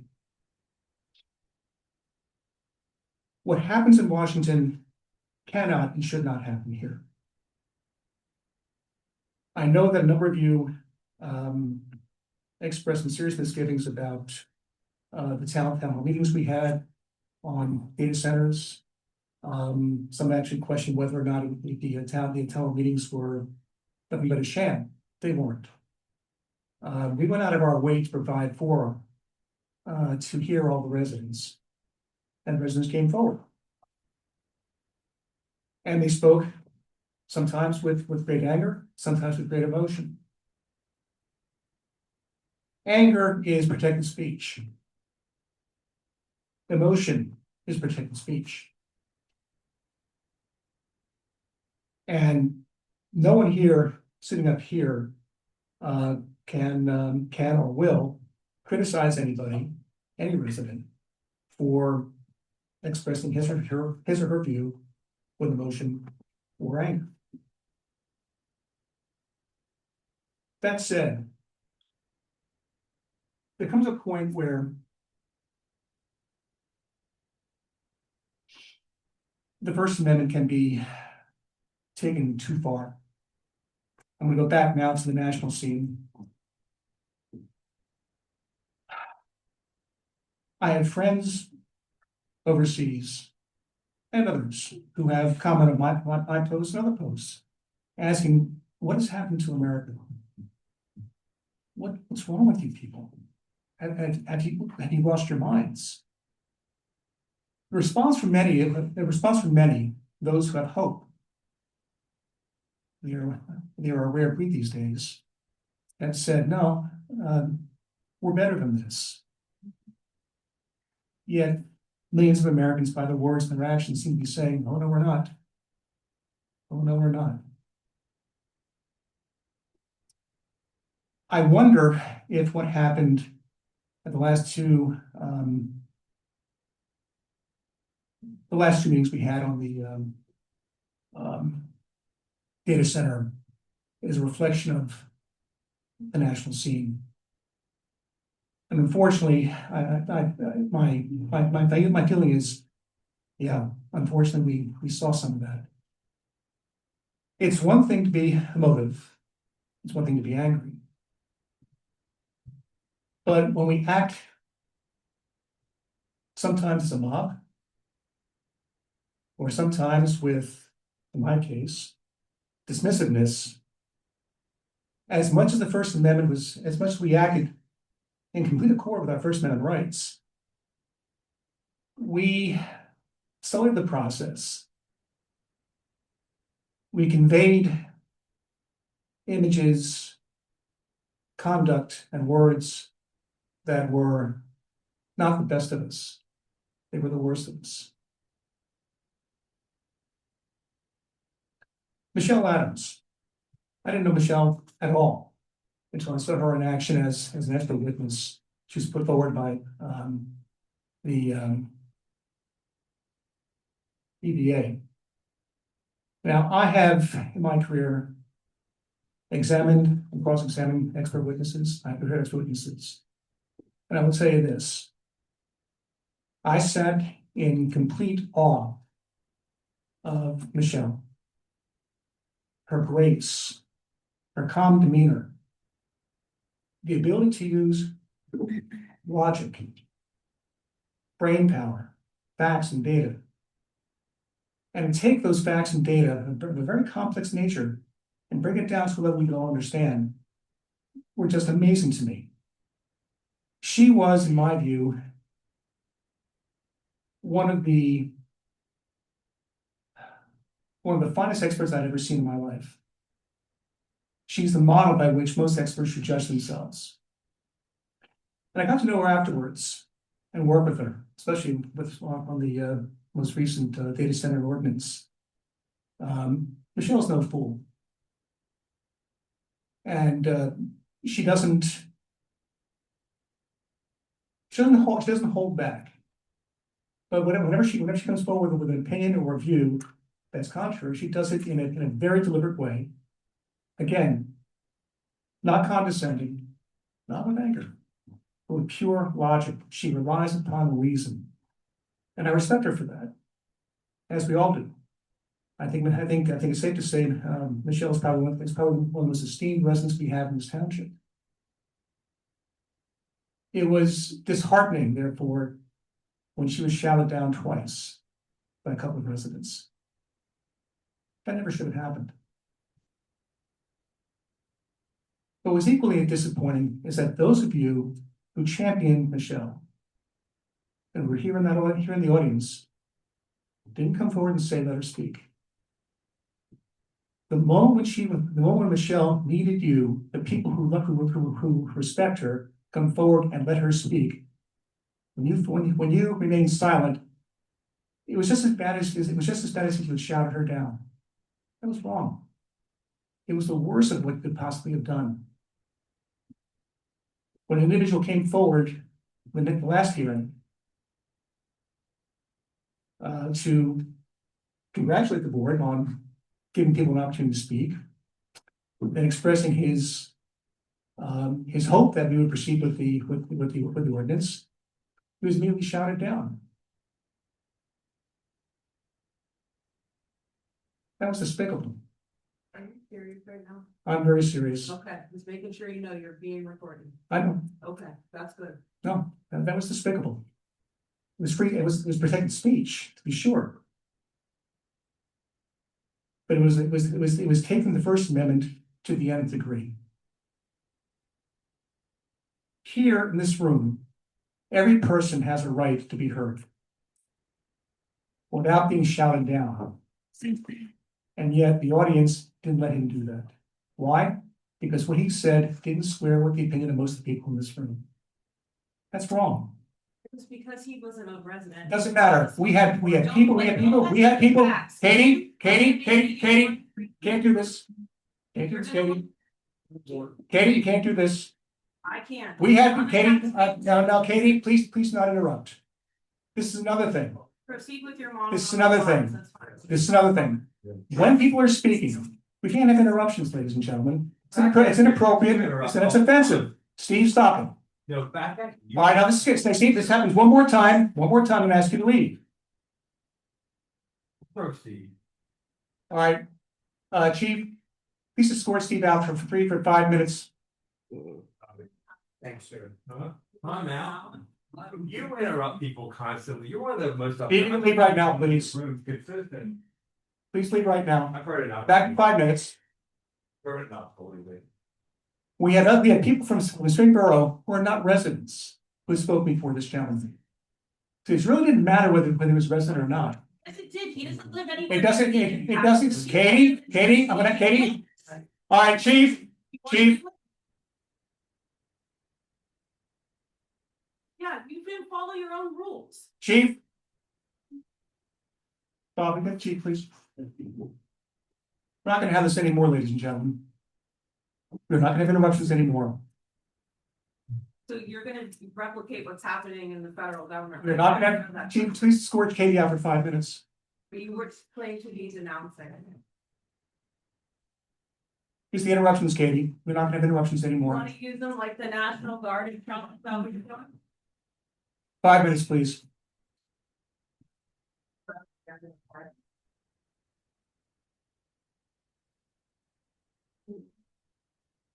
Thank you. It doesn't matter whether he's a resident or not. We had other residents who came forward to express their views as to why they didn't want the data center. So if he's resident or not doesn't make any difference. What mattered was he had every right to say what he was saying when he approached that podium. And to shout him down was wrong. And for no one to come forward to say let him speak was just as bad. Now, for me, head shaking. That's the worst thing I could possibly do up here. The worst thing. It was disrespectful. It was condescending. It's wrong. I exercised my First Amendment rights, but to what end? It's wrong. So, with the exception of the rest of the people sitting here, some people in the audience, and I, need to remember there are limits. What happens outside is one thing. What happens inside is something entirely different. We have to show that we are better. We are better than what is happening out there. We can't have what's happening out there become common here. We have to find a way, ladies and gentlemen, to be better in our use of the First Amendment. The drafters did a marvelous thing when they encapsulated the First Amendment. Free speech, freedom of assembly, freedom of the press, freedom of religion. We take those four rights, and I don't know if we really think about why they're in there, why they're in the First Amendment.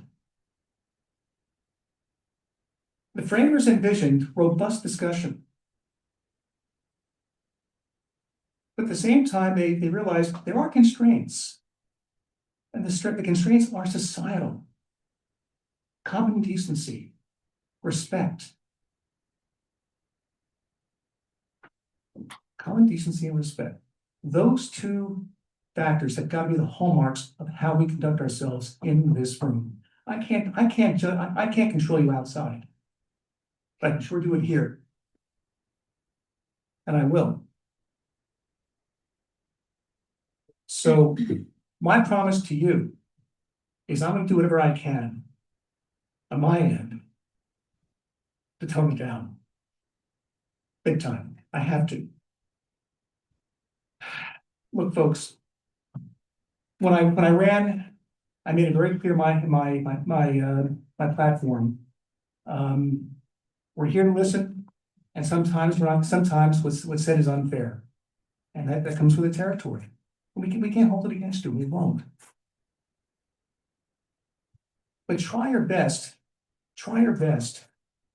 as we must, to be fair to us.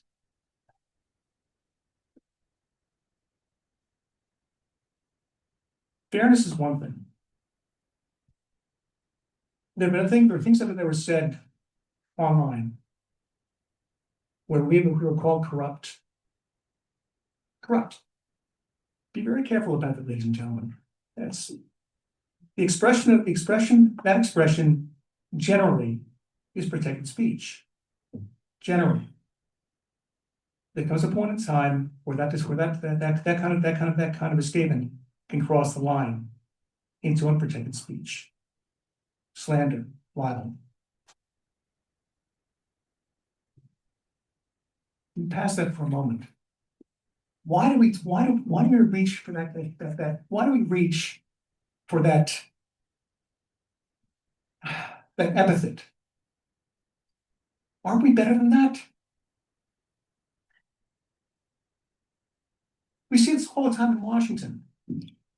Democrats are communists. Any Republican who's against Trump is a rival. And forget about gays and transgenders. We're going to talk about that. The demonization that people have been engaging in is wrong. Is it protected speech? To a point, yeah. It too can cross the line. But what even is protected, it is still wrong. Are we better than this? Are we?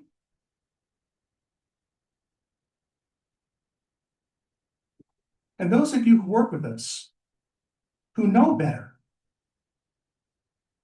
who know how hard we work, you know that we're not corrupt.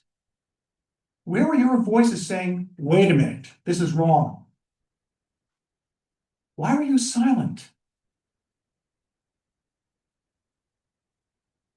Let me know when other supervisors can make it. Yeah, I'm not finished. Great. That statement was aimed not just at Craig, Ed, and me, but every single person who works in this township. It's an affront to every single person who comes and walks through that door every day for the benefit of this township.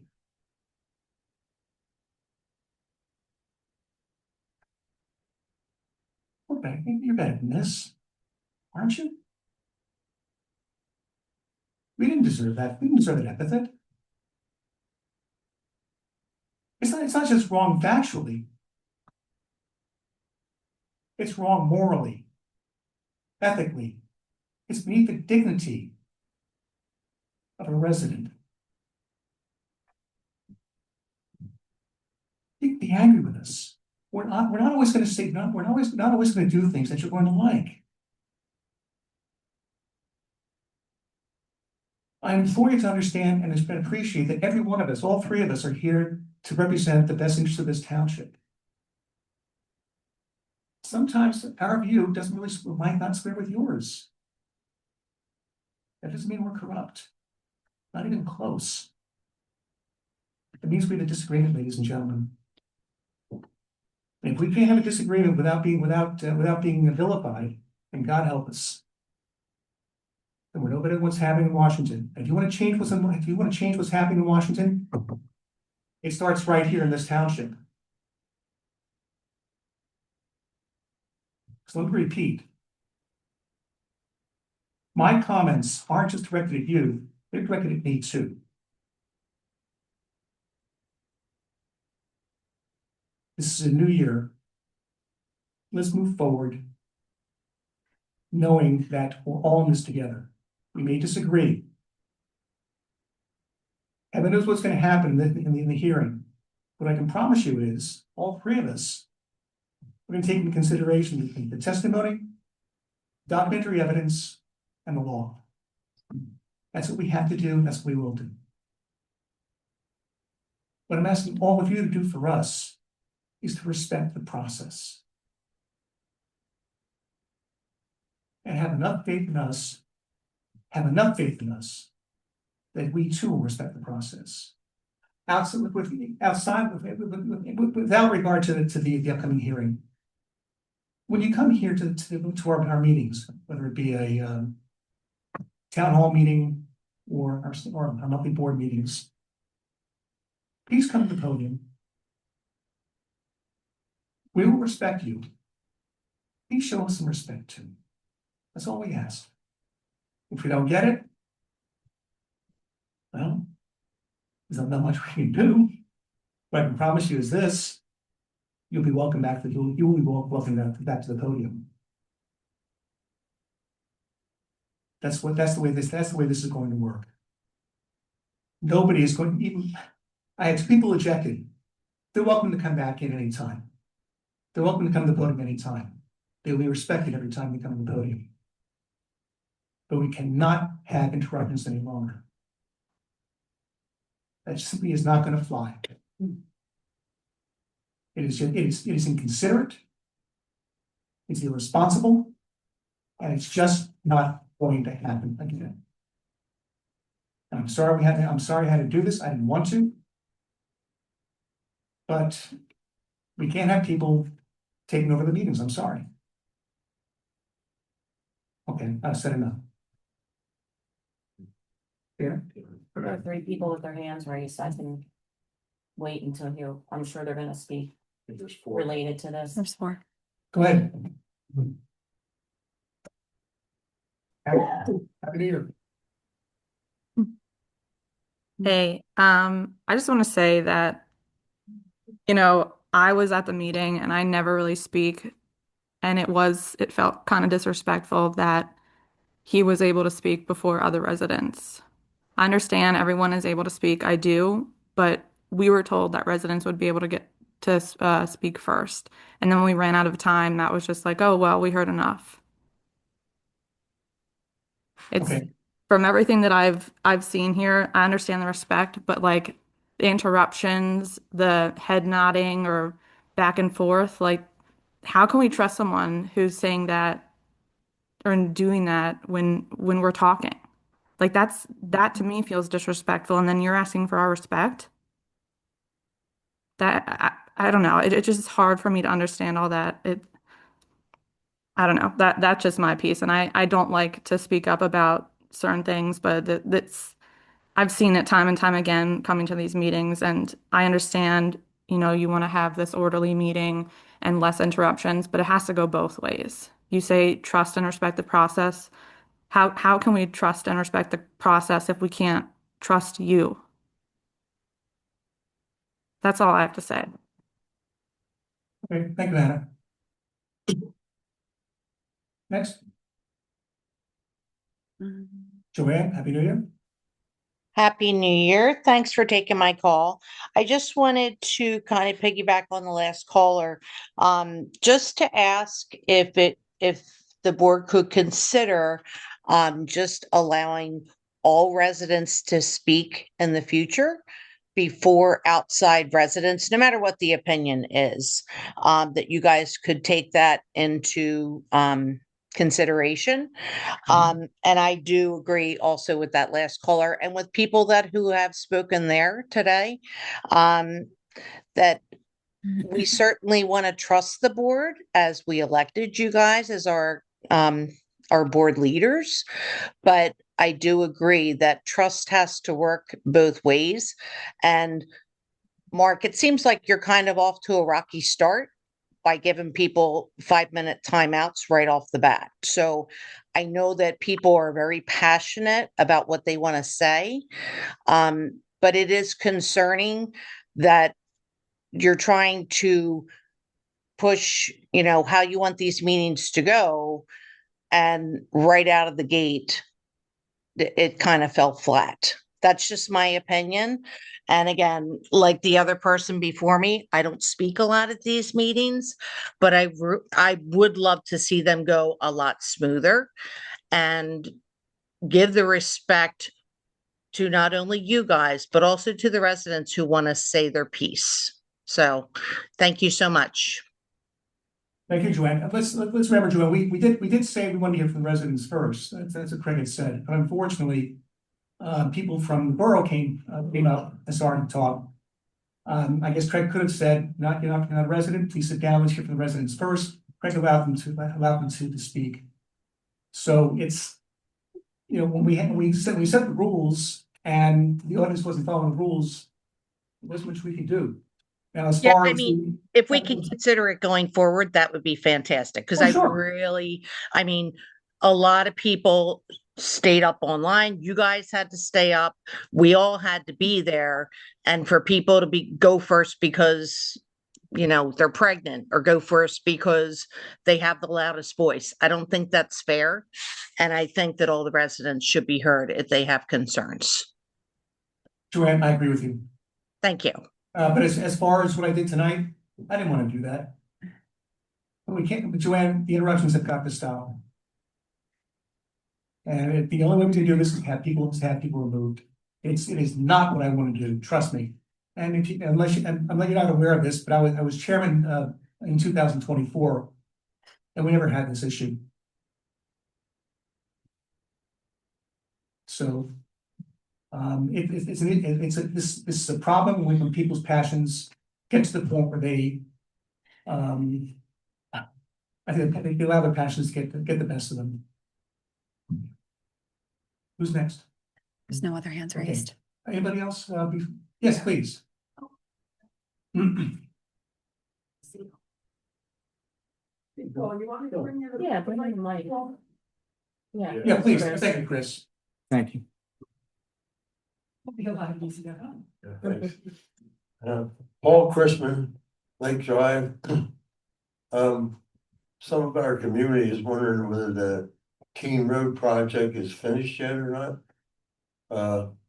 It used to have a guardrail up there, and I don't know if the job's finished yet or not. What?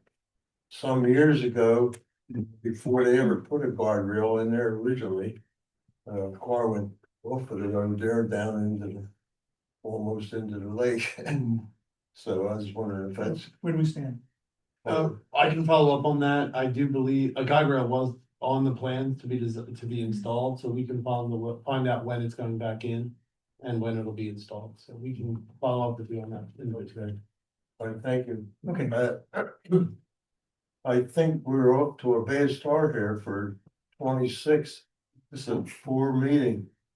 I never witnessed anything like this in 50 years here. I think the last two meetings were worse, but it's a matter of opinion. By the way, on Keene Road, the property. Yeah, the property. What's the status? Yeah, so the property on Keene Road that has been brought up in a couple meetings, we are taking further action. So that's where we're at with that. Well, the neighbors are concerned about it. Yeah. Yeah. Thank you. Thank you, Paul.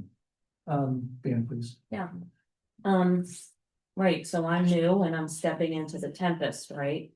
I am.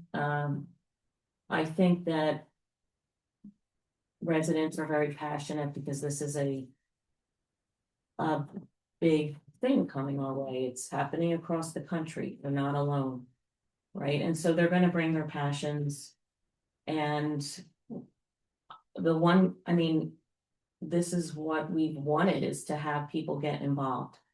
So I think that's a good thing. I see people reading the zoning and asking questions. That's a great thing.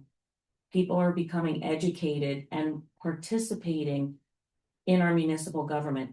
That's an amazing thing. And this is what, in my previous role in EVA, that's what we've always wanted. And that participation makes government work. Our boards, our commissions, they do a lot of the heavy lifting as volunteers. And, I didn't know what would be said tonight, so personally, I'm, as a supervisor coming in with a clean slate. I wasn't up here through all these meetings. I was where you are. And it was intense. And I think sometimes, it's hard to step in and try to defend someone when things become chaotic. So I agree that we all want to be heard, but I think there's a great deal of passion about what some of the topics are right now. So, yeah, mutual respect is so important. One of the things that I ran on is community engagement and involvement. And how do we get more people involved as volunteers on our commissions and working together to make this the best community that it can be? And I know we can be that. I have no doubt. One thing I know that I won't take things personally. I think that's important. We have to have be thick-skinned a little bit. And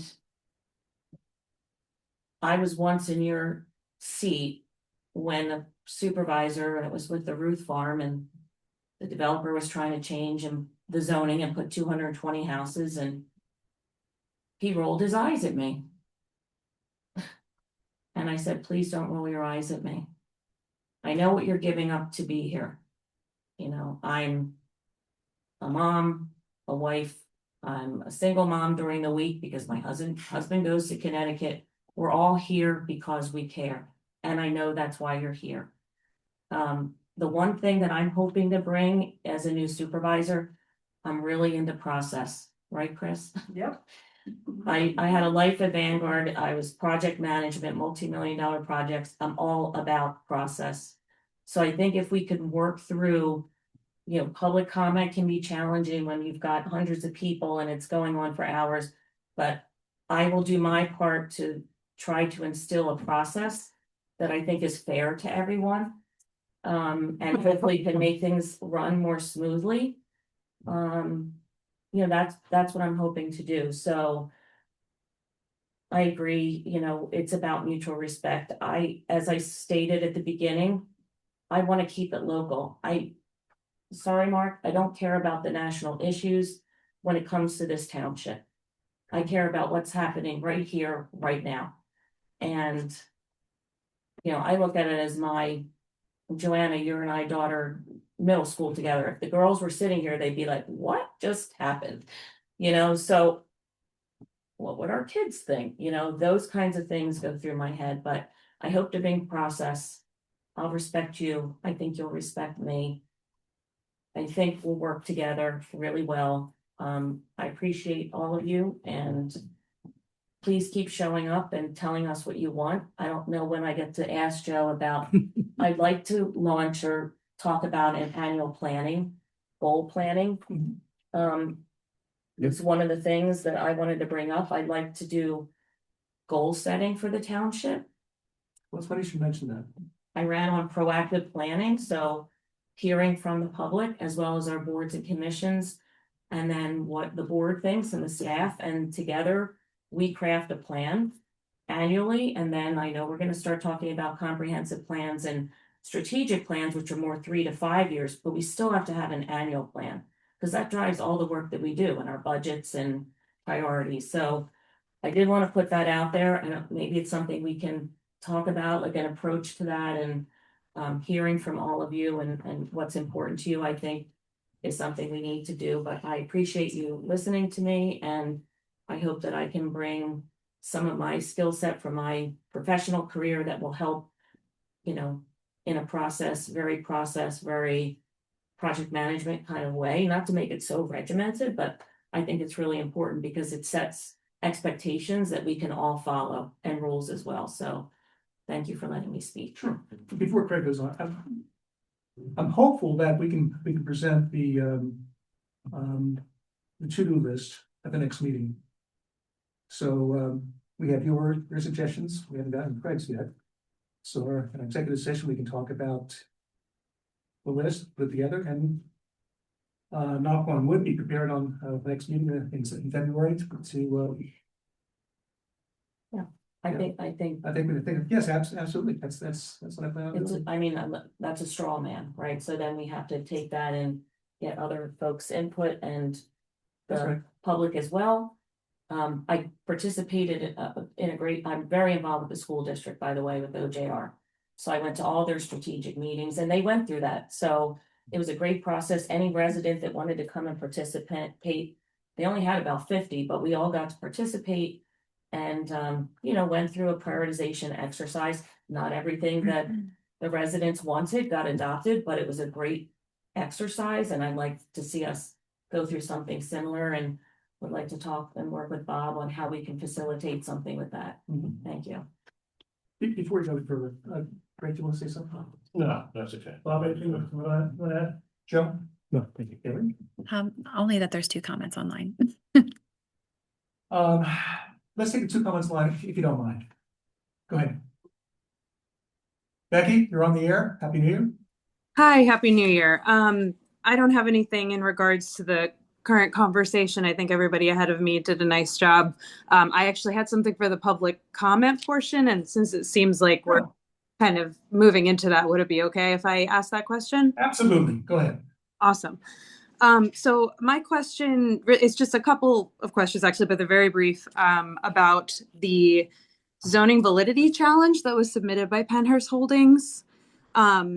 I'm still learning all of this stuff. So my understanding is that the township has 60 days to respond. Is that correct? Joe? Yes and no, in that the applicant or the challenger in this case has granted an extension of time. Okay, and what is that extension? Right now, it's an open-ended extension, and it wouldn't be just to be clear, in this particular case, the challenger did not provide a curative amendment. As a result, that substantive validity challenge goes to the zoning hearing board. The zoning hearing board at its meeting on January 15 will decide whether or not to accept the extension of time. I imagine they will, but it's an open-end extension as of right now. Okay. Okay, that was my other question about the January 15th. And I think that this was mentioned earlier, but there was a concern in another township, and actually I believe Mr. McHugh was their attorney, that there were discussions with the developer and negotiations regarding something similar. So I just wanted to ask, have there been any discussions with Penhurst Holdings or their legal representation specifically pertaining to the zoning validity challenge? Only with respect to the extension of time between myself and Mr. McHugh. Got it. Okay, thank you. I appreciate you letting me speak. Thank you, Becky. Who's next? Monica. Go ahead, Monica.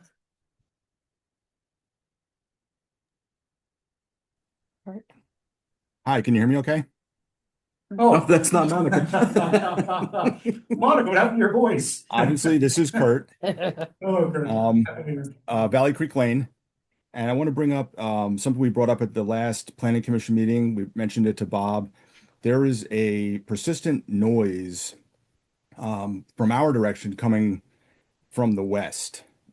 It's there all the time, but you really can only isolate it at night when there's less traffic and everything else is kind of slowed down. I had the loving opportunity Saturday night to be out with the dogs the last time around 12:30 in the morning, Sunday morning, and I could hear it plain as day. It sounds like a big fan or something like that running.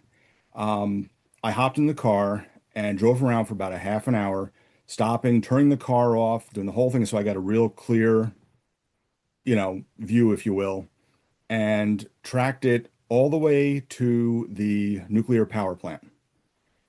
I was parked on Longview Road, right next to the plant, just a couple 100 feet away. And there, you would not even be able to sleep. It's so loud. Obviously, this is not something our township has jurisdiction over, but there's got to be something that we can do for a neighboring township where this noise is coming 5 miles away. This has been happening for about 3 months. We've lived here 15 years. This is a new thing. People have said, the leaves are off the trees, but we didn't have it last winter. And I just really want to get on the record and ask if there's something that we can do about, not hearing this, especially considering what may be a lot closer a couple years down the road. Yeah, and actually, just the last thing is that, literally, that late at night, you're laying in bed, you can hear it in the house. It's not just an outside thing. Thank you. Craig, when was that? I'm sorry. When was this? Something? This was most recently, the way I tracked it, Sunday morning about 1 a.m. I think we're close. I don't recall hearing anything, but go ahead. We'll follow up on this. I know that night that you had mentioned that I drove around the industrial area to try to see if I could pick anything up, and there was nothing coming from that area. I appreciate now this can point us in that direction, so I will check that out tomorrow night and see what we've got, and then also reach out to one of our representatives. We can find out, get us in contact with the operator of the plant and see what that is. Okay. But no, that's why I was looking in the industrial area, couldn't see anything. I know that they work at night. But this helps tremendously. Thank you so much. Thank you, Kurt. I'm sorry, Chris. I've already talked to him. That's my fault, Chris. But thank you. Hi, Chris McNeil, Nottingham Drive. I just wanted to raise an idea for you all. We went through having different consultants during all of the meetings around the data center campus ordinance. And I became so much more knowledgeable, as well as a lot of other people, about what is a data center, what are the impacts, what are the things that we have to deal with and regulate and face.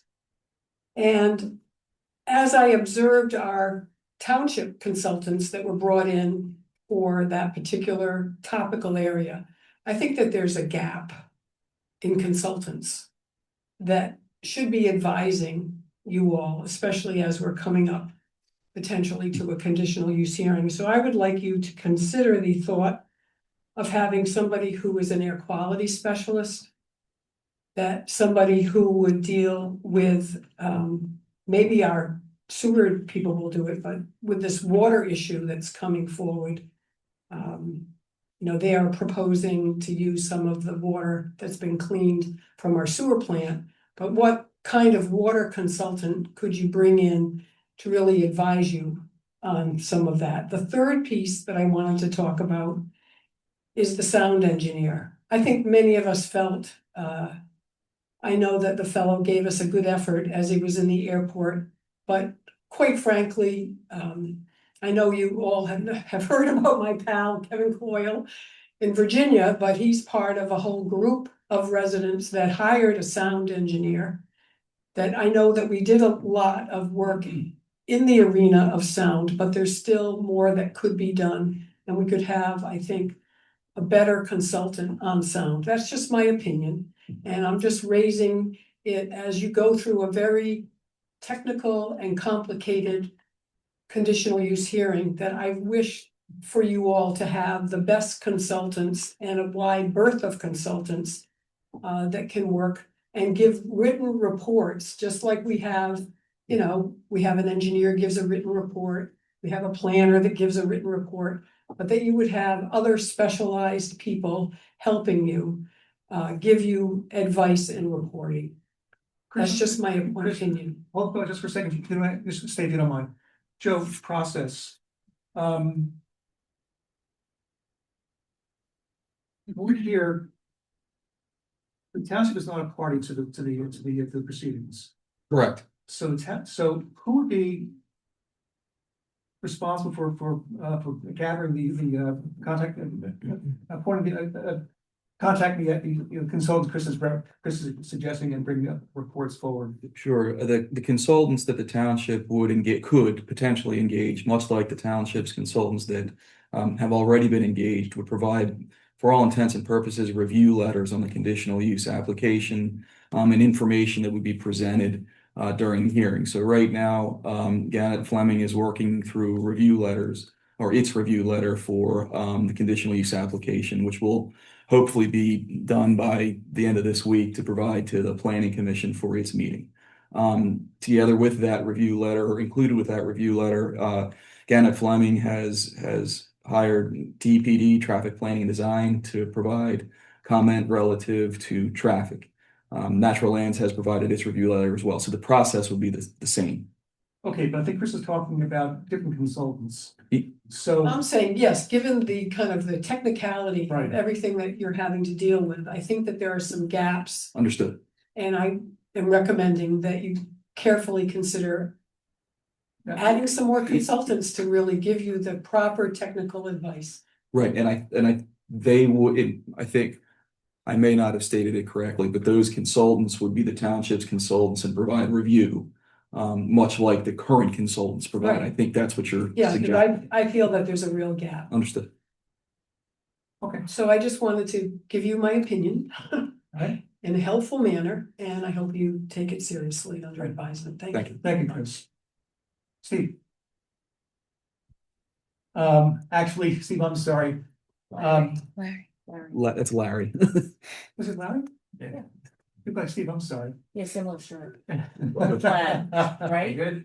But you know what, Larry, if you don't mind, I had asked, I had to point to the young lady over here. All right, thank you. You're next. I'm sorry. Happy New Year. No worries. First point, Larry Schenk, Shady Lane. The first point is monthly meeting materials. It looks like, should that be getting updated every month, Haley? Like, because I don't see anything from June. Like all the past, like the what do you call them? The consent agendas. Are you I referring don't to the see archive anything. materials? Yeah, in the archives, yes, thank you. Yeah, they are updated. I was on there tonight, it seems to stop at June. Okay, look, I can take a look. Okay, And and maybe it's on my end. okay, yeah, I'll take a look. So now going to Mr. Brancato, to your speech, and I do appreciate that. Do me a favor, please. Mark. Okay, that's fine. I do appreciate that you took some ownership as well. I had to. And I think that's one of the things we all need to do, right? Is take some ownership. I think, Craig, we can agree that those previous meetings didn't go as well as they could have. I think that there was good intention on how we were going to run, how they were going to be run, and how it was going to be done to allow the residents and everybody to get a turn. And I think that the idea was good, but I think that in the end, it didn't work as well as we could have hoped. So maybe what we can do is just kind of take that same kind of reflection back and say, how can we do this better? Or how can we make sure it works the next time? There was feelings from people that the 5-minute time limit wasn't held to. The fact that there were people who from surrounding communities, which this affects them too, right? I mean, so let's not diminish their concerns and their thoughts. If you live right on the other side of the Schuylkill River from Pennhurst, you're affected, right? I mean, some of those houses, I know that's Limerick or considered Limerick or Royersford. I've measured it on Google Earth. They're like 1,800 feet from where the power plant piece would be located, right? The proposed substation. So while they have concerns, obviously we want our residents to be able to voice their concerns first. And maybe we change how the sign-in works. And when people are putting their addresses down, we should be able to, I know it's a lot would fall a lot on Haley to scan through and say, okay, well, that's a local address, right? That's a township address. Let this person speak. We were going down, we were calling out names. So I think there were some good things there, but just to get to the point and make it short again is just take some reflection on how we can run these large meetings, especially the ones where we know we're going to have a lot of people, how they could be run better. I do want to say that I think one of the big oppositions to the one gentleman who got up towards the end was not only was he not one of the surrounding townships, not the township, but it seemed pretty clear that as he got up, that his interest was in how his union or how his businesses or whatever were going to profit from it.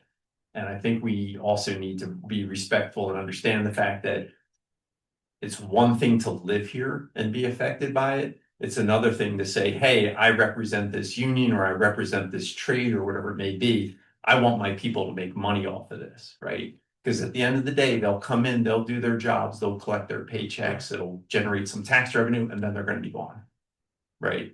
I think we know that, right? I mean, I think that's pretty obvious. But can we agree though, can we agree, Larry, that at least he should be. He has a right to have Yes. an opinion. Yes. I agree 100%. Okay. So that was my thing. Lessons learned and reflection. And then I come at it from the fact of living in a property that is heavily impacted, just like Mr. Hacker, just like Steve. And I'm a relative outsider. I'm new to the township relatively, just started coming around in 2018, became a resident in 2023. And when I look at the historical from my limited view and what I can see from an outsider's perspective, I look at that zoning map, right?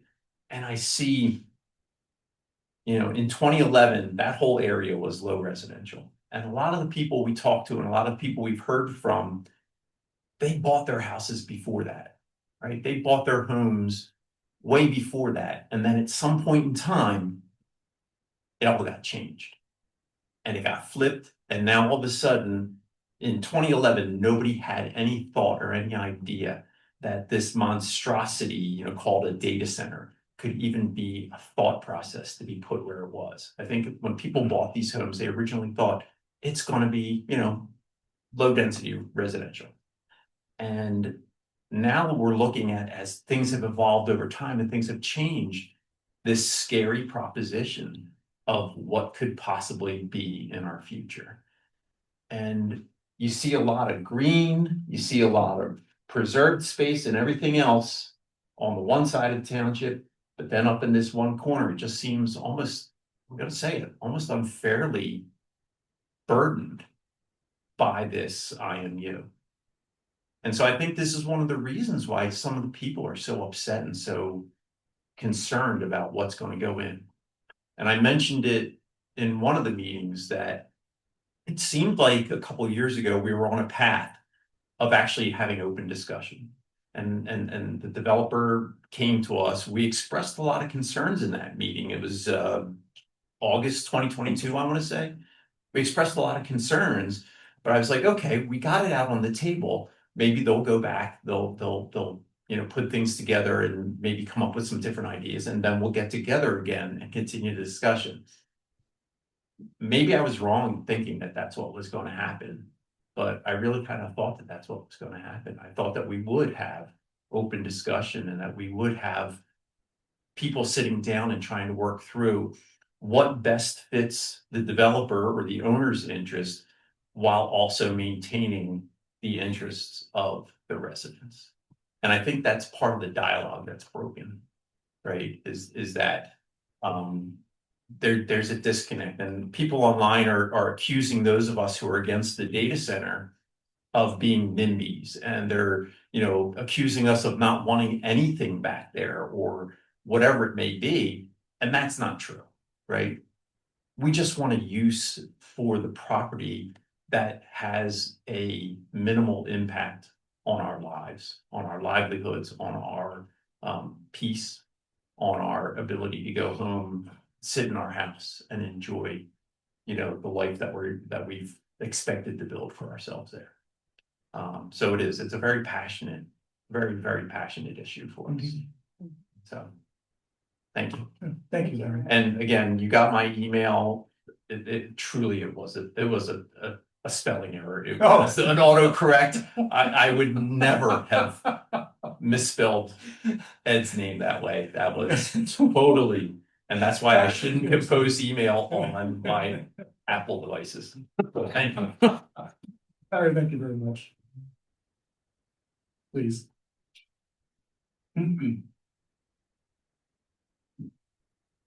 Hello, Joanna, sorry, I don't realize how short I am. Joanna Tenney, New Street. I'm gonna just hand out.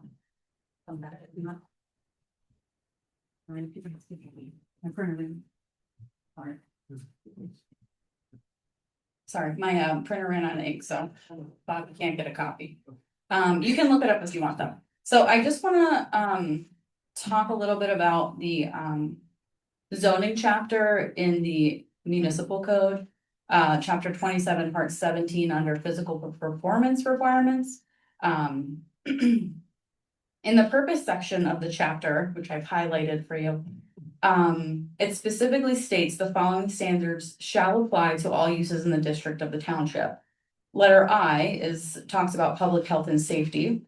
So I'll just read that for everybody, because not everybody has copies. No use shall create any other objectionable condition in an adjoining area which will endanger public health and safety or be detrimental to the proper use of the surrounding area. So, a little background of what's going on. I know Bob knows Haley and Joe. Our neighbors have started to smoke marijuana and cigarettes in the house. We live in a twin home, 100-year-old, beautiful pocket doors. I love it. No insulation. So it's starting to come through the walls. It's coming through to my child's bedroom, the 4-year-old that has asthma, to the point where sometimes he can't play in there. He can't sleep in there. We have to move him out. We have air quality sensors. We have 5 air purifiers going at any given time, all times. We have to keep the windows open in the winter sometimes. And this had just started around November 10th. After we had to make a report about a fencing issue, and then they had moved their smoking to inside. So I'm kind of looking for some clarification and also requesting what can be done about this. I have asked several times, emailed several times, and I'm being told that it's not a zoning issue. However, the chapter 27 is called zoning, and in the purpose, like I said, it clearly states the following standards shall apply to all uses in the district of the township, specifically speaks about public health and danger. You know, like obviously it's a public health safety hazard at this point. The CDC, as well as other organizations, you know, they say no secondhand smoke is safe, no level whatsoever. What I'm requesting is that you send a letter to them requiring them to stop it from coming over. I understand people have a right to smoke. I smoked in my teens. I understand completely, but it can't come over. And that's what this ordinance clearly states. And I'm asking that it be enforced. And I'm highly concerned that if it's not enforced, what other things won't be enforced if this is so, you know, sorry, I'm very passionate about it. I'm very concerned about it. So For good reasons. Okay, please don't go away. Joe, explain why this is not a zoning issue. We had communicated with you about this issue before. I think I put together a pretty detailed email about it. And with regard to this particular issue, it's I'll call them smokers' rights in Pennsylvania, where smoking is not illegal. We have young lungs at play and some other particular statutory requirements that can prevent or can allow the township to regulate smoking in certain areas. We have indoor Clean Air Act provisions at a federal level that we can also use to enforce things, and a state level. So Smoking in bars is no longer permitted, things of that nature. What we don't have is legislation with respect to enforcing non-smoking or no smoking or having smoke travel between two residences. Excuse me? Nuisance, how about? We have a nuisance ordinance. And perhaps there's definitely a private cause of action for a nuisance here that I think is available. Right, but I'm sorry, your name again? Joanna. But Joanna's asking for township action. Is there anything that we can do at our end? We have notified the police. We've asked Joanna and others to notify the police. And forgive me, your partner's name. Husband John. Yeah, your husband. Yeah. I'm sorry, John.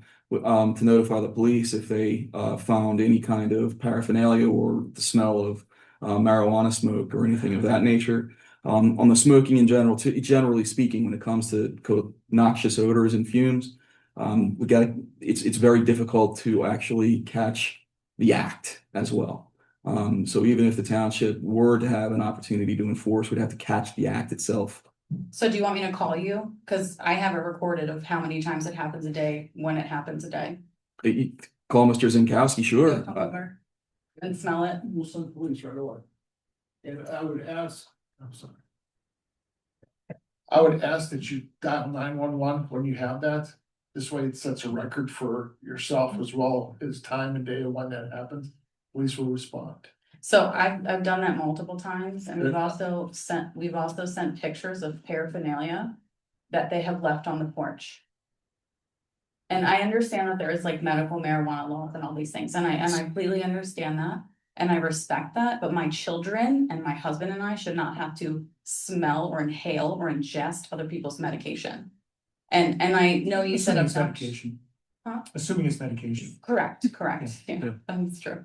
So I understand you talked about noxious fumes, yada, yada, okay? That's not what this ordinance states, okay? This is a public health safety hazard.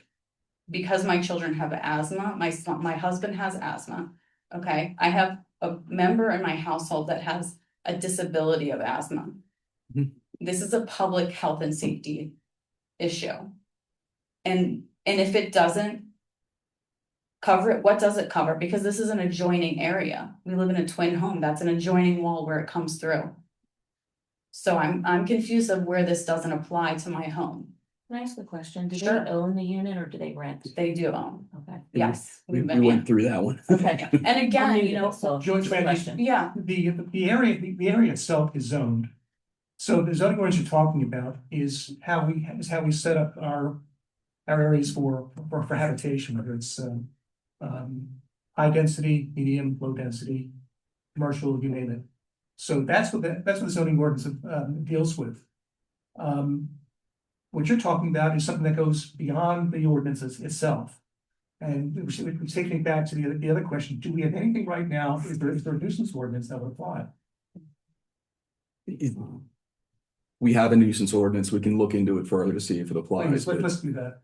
and if it doesn't, how can we make this into the ordinance? Because I'm sure that I'm not the only one concerned about this, and I'm sure that, you know, in other situations, especially many years ago, if it's been brought up, they're like, oh, it's just cigarette smoke. We know so much now that this should never be an issue ever again.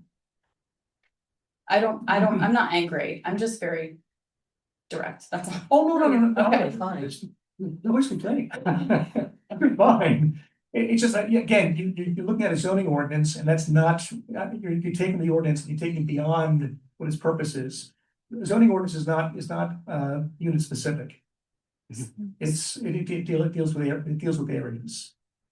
So can you explain to me an example of what this specific ordinance would pertain to?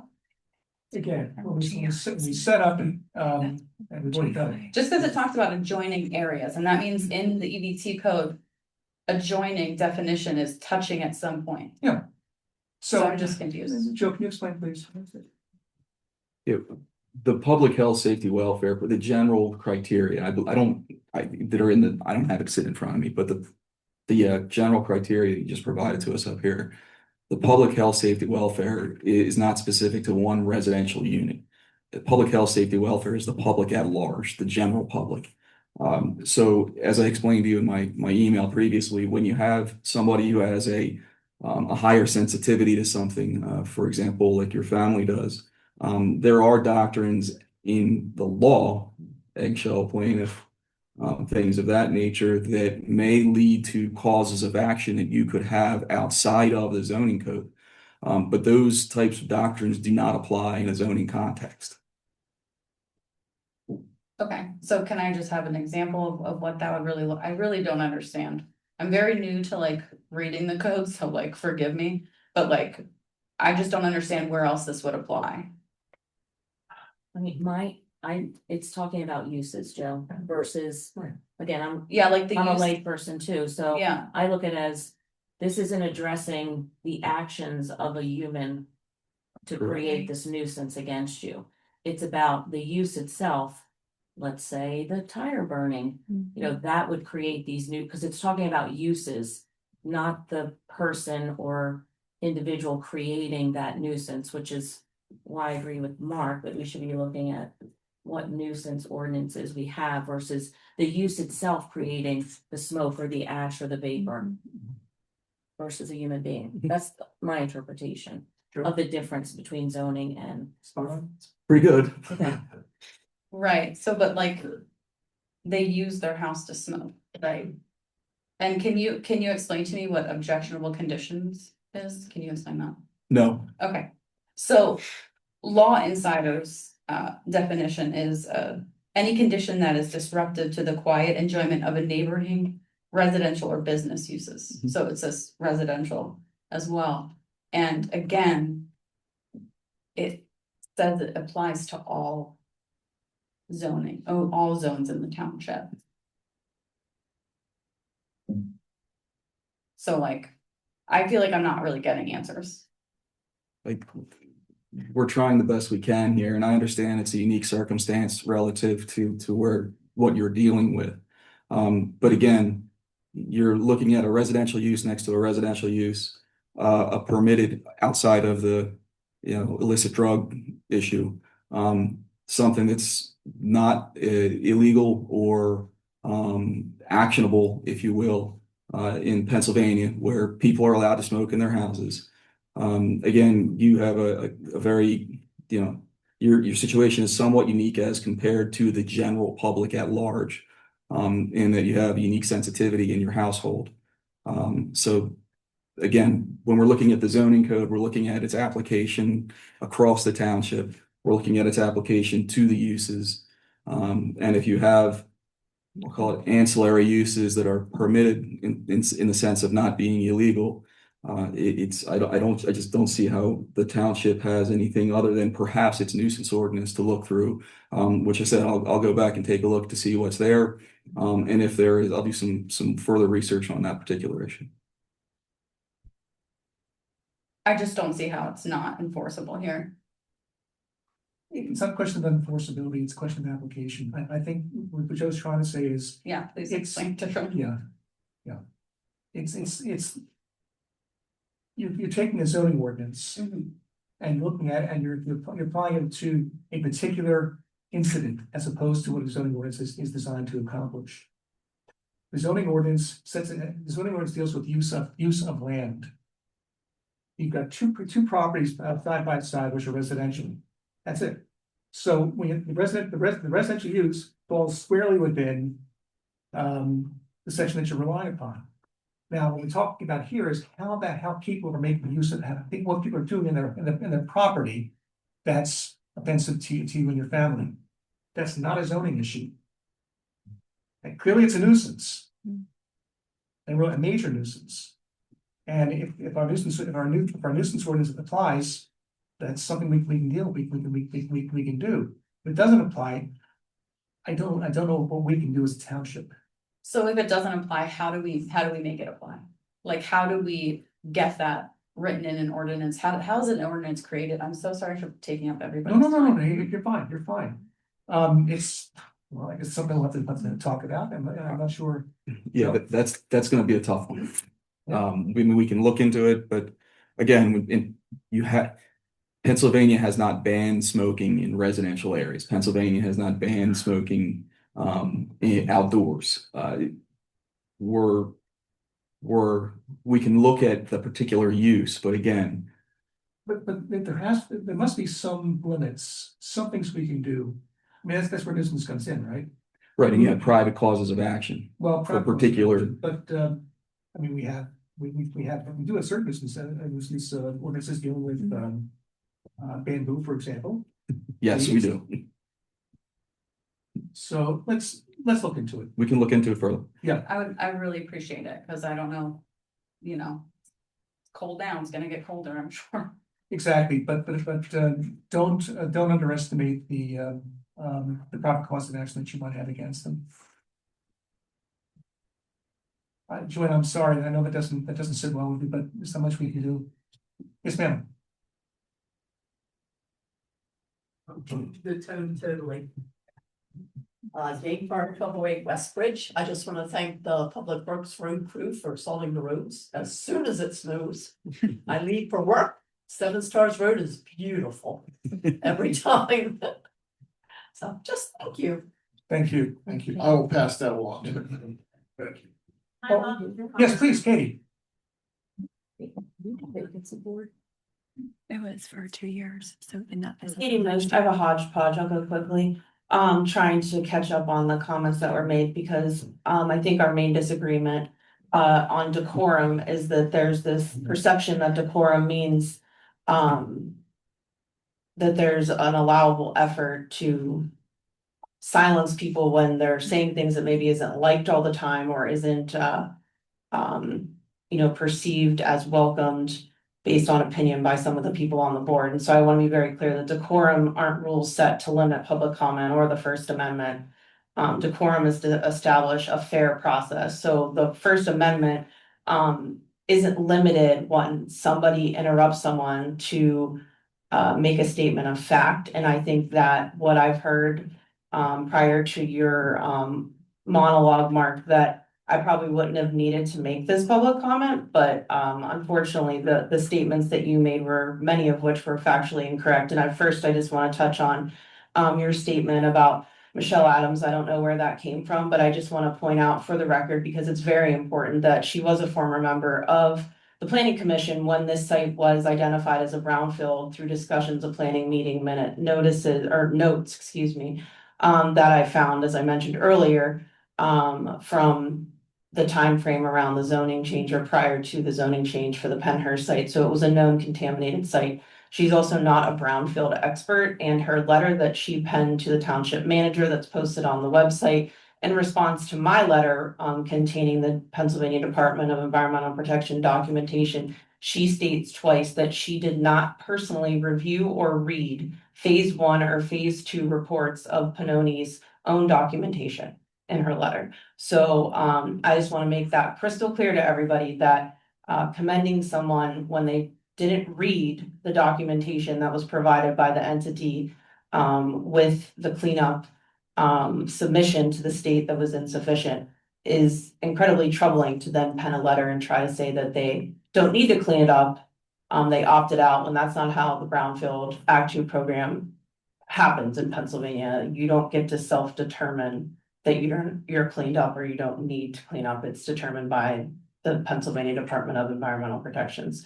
So that was one important fact that I needed to put on the record because that it's very misleading, and that site is still contaminated with known and unknown contaminants. The other thing I think to a previous public comment made, I believe by Ms. McNeil, that the consultant parts, as I talked to you about trust earlier, are you aware of any sound studies or testing being done anywhere in the township? Measurements, recordings?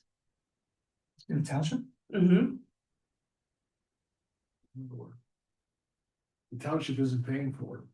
I don't know, Let me rephrase, not that the township's paying for it, outside entity conducting such studies. No. I'm sorry, Kate, studies of what, Katie? Of sound, measuring sound. Where? Background, on Brown Drive. Okay, so that's okay if you didn't know. I don't know that there's a requirement to inform you if someone's measuring sound. I just wanted to ask if you were aware. So It is not Pennsylvania American Water, ruled that one out today via email. In fact, they haven't done a sound study in 15 years. You'd like to know that. And they abide by all of your ordinances, just so you know. And only asked because it's near their property line. So the other adjacent properties would I believe belong to Penhurst Holdings. I would say that because I physically have not geo-sighted where the equipment was located with a map to say which parcel it was on, and I'm happy to do that tomorrow. It was pouring rain. This was brought to my attention by a resident. So because it was set up in broad daylight, you probably, maybe if you drove back Brown Drive when it was up, I don't know when it was up. I know when it was roughly when it was taken down. So I don't know who's measuring what, and why, but it was chained to a tree. It was right alongside the road. You could probably drove right by it, would never saw it. I have a picture of it I could send. So I bring that up because one of the things about trust and getting additional consultants that have experience, not representing industry, but representing, have some sort of public health background is imperative because, unfortunately, even though Pennsylvania American Water is not conducting the sound study, they are building a giant water facility.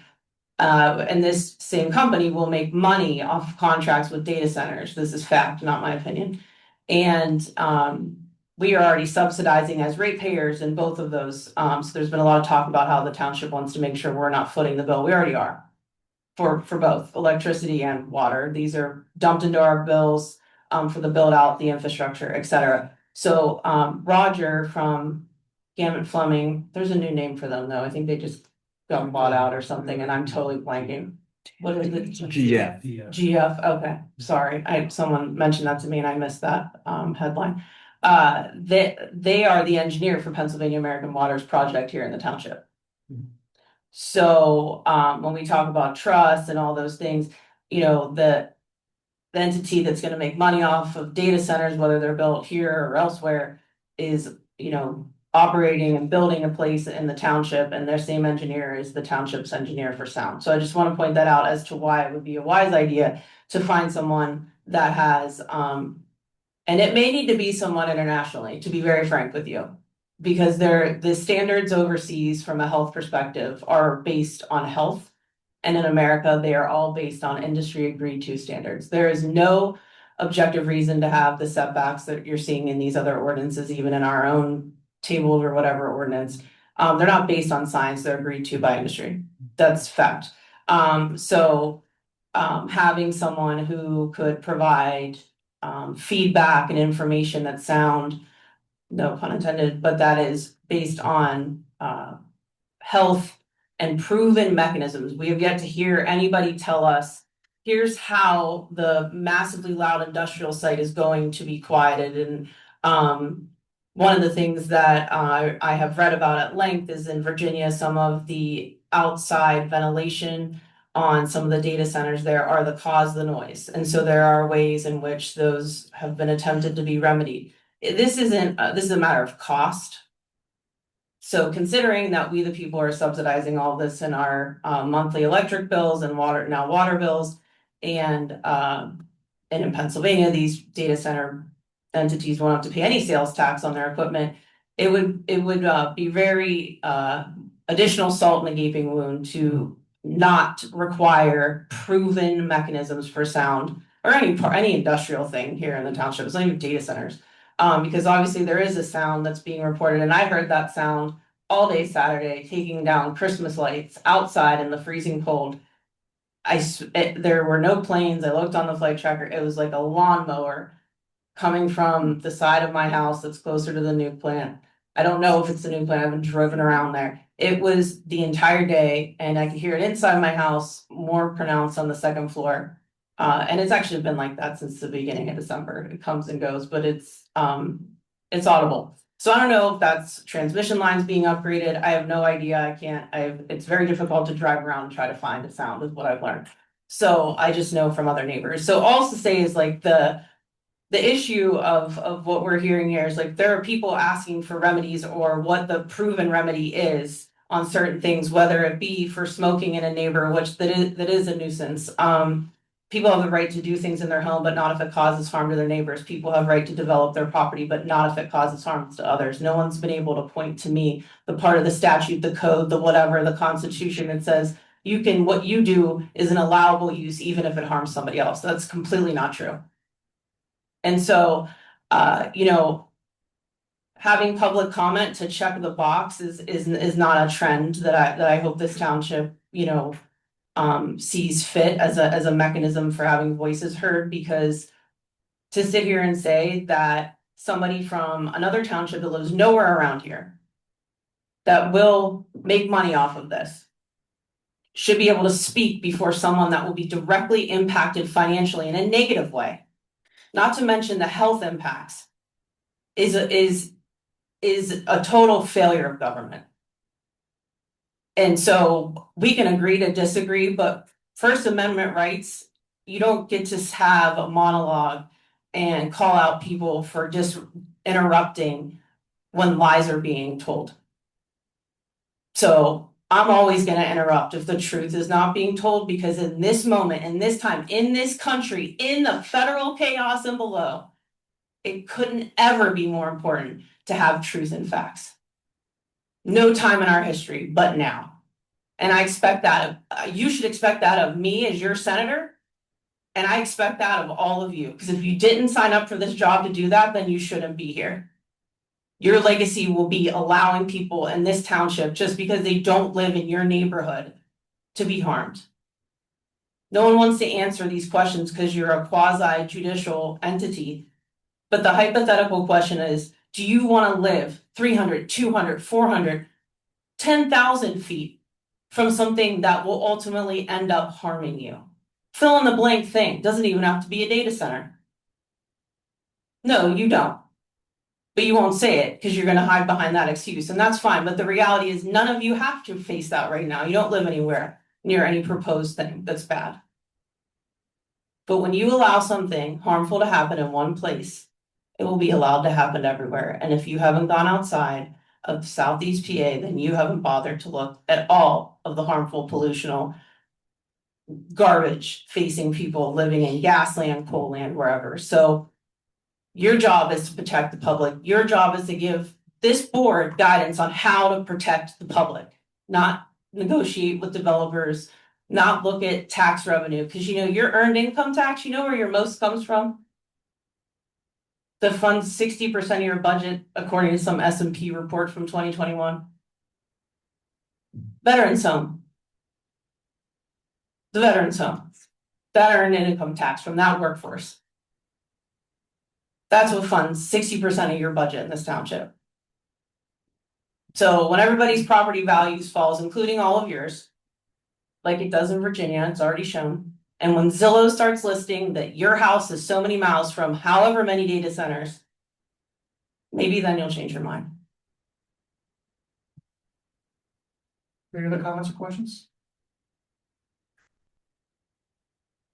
Nothing online. Okay, motion to adjourn, Second the motion. all in favor? Aye. Thank you, everybody.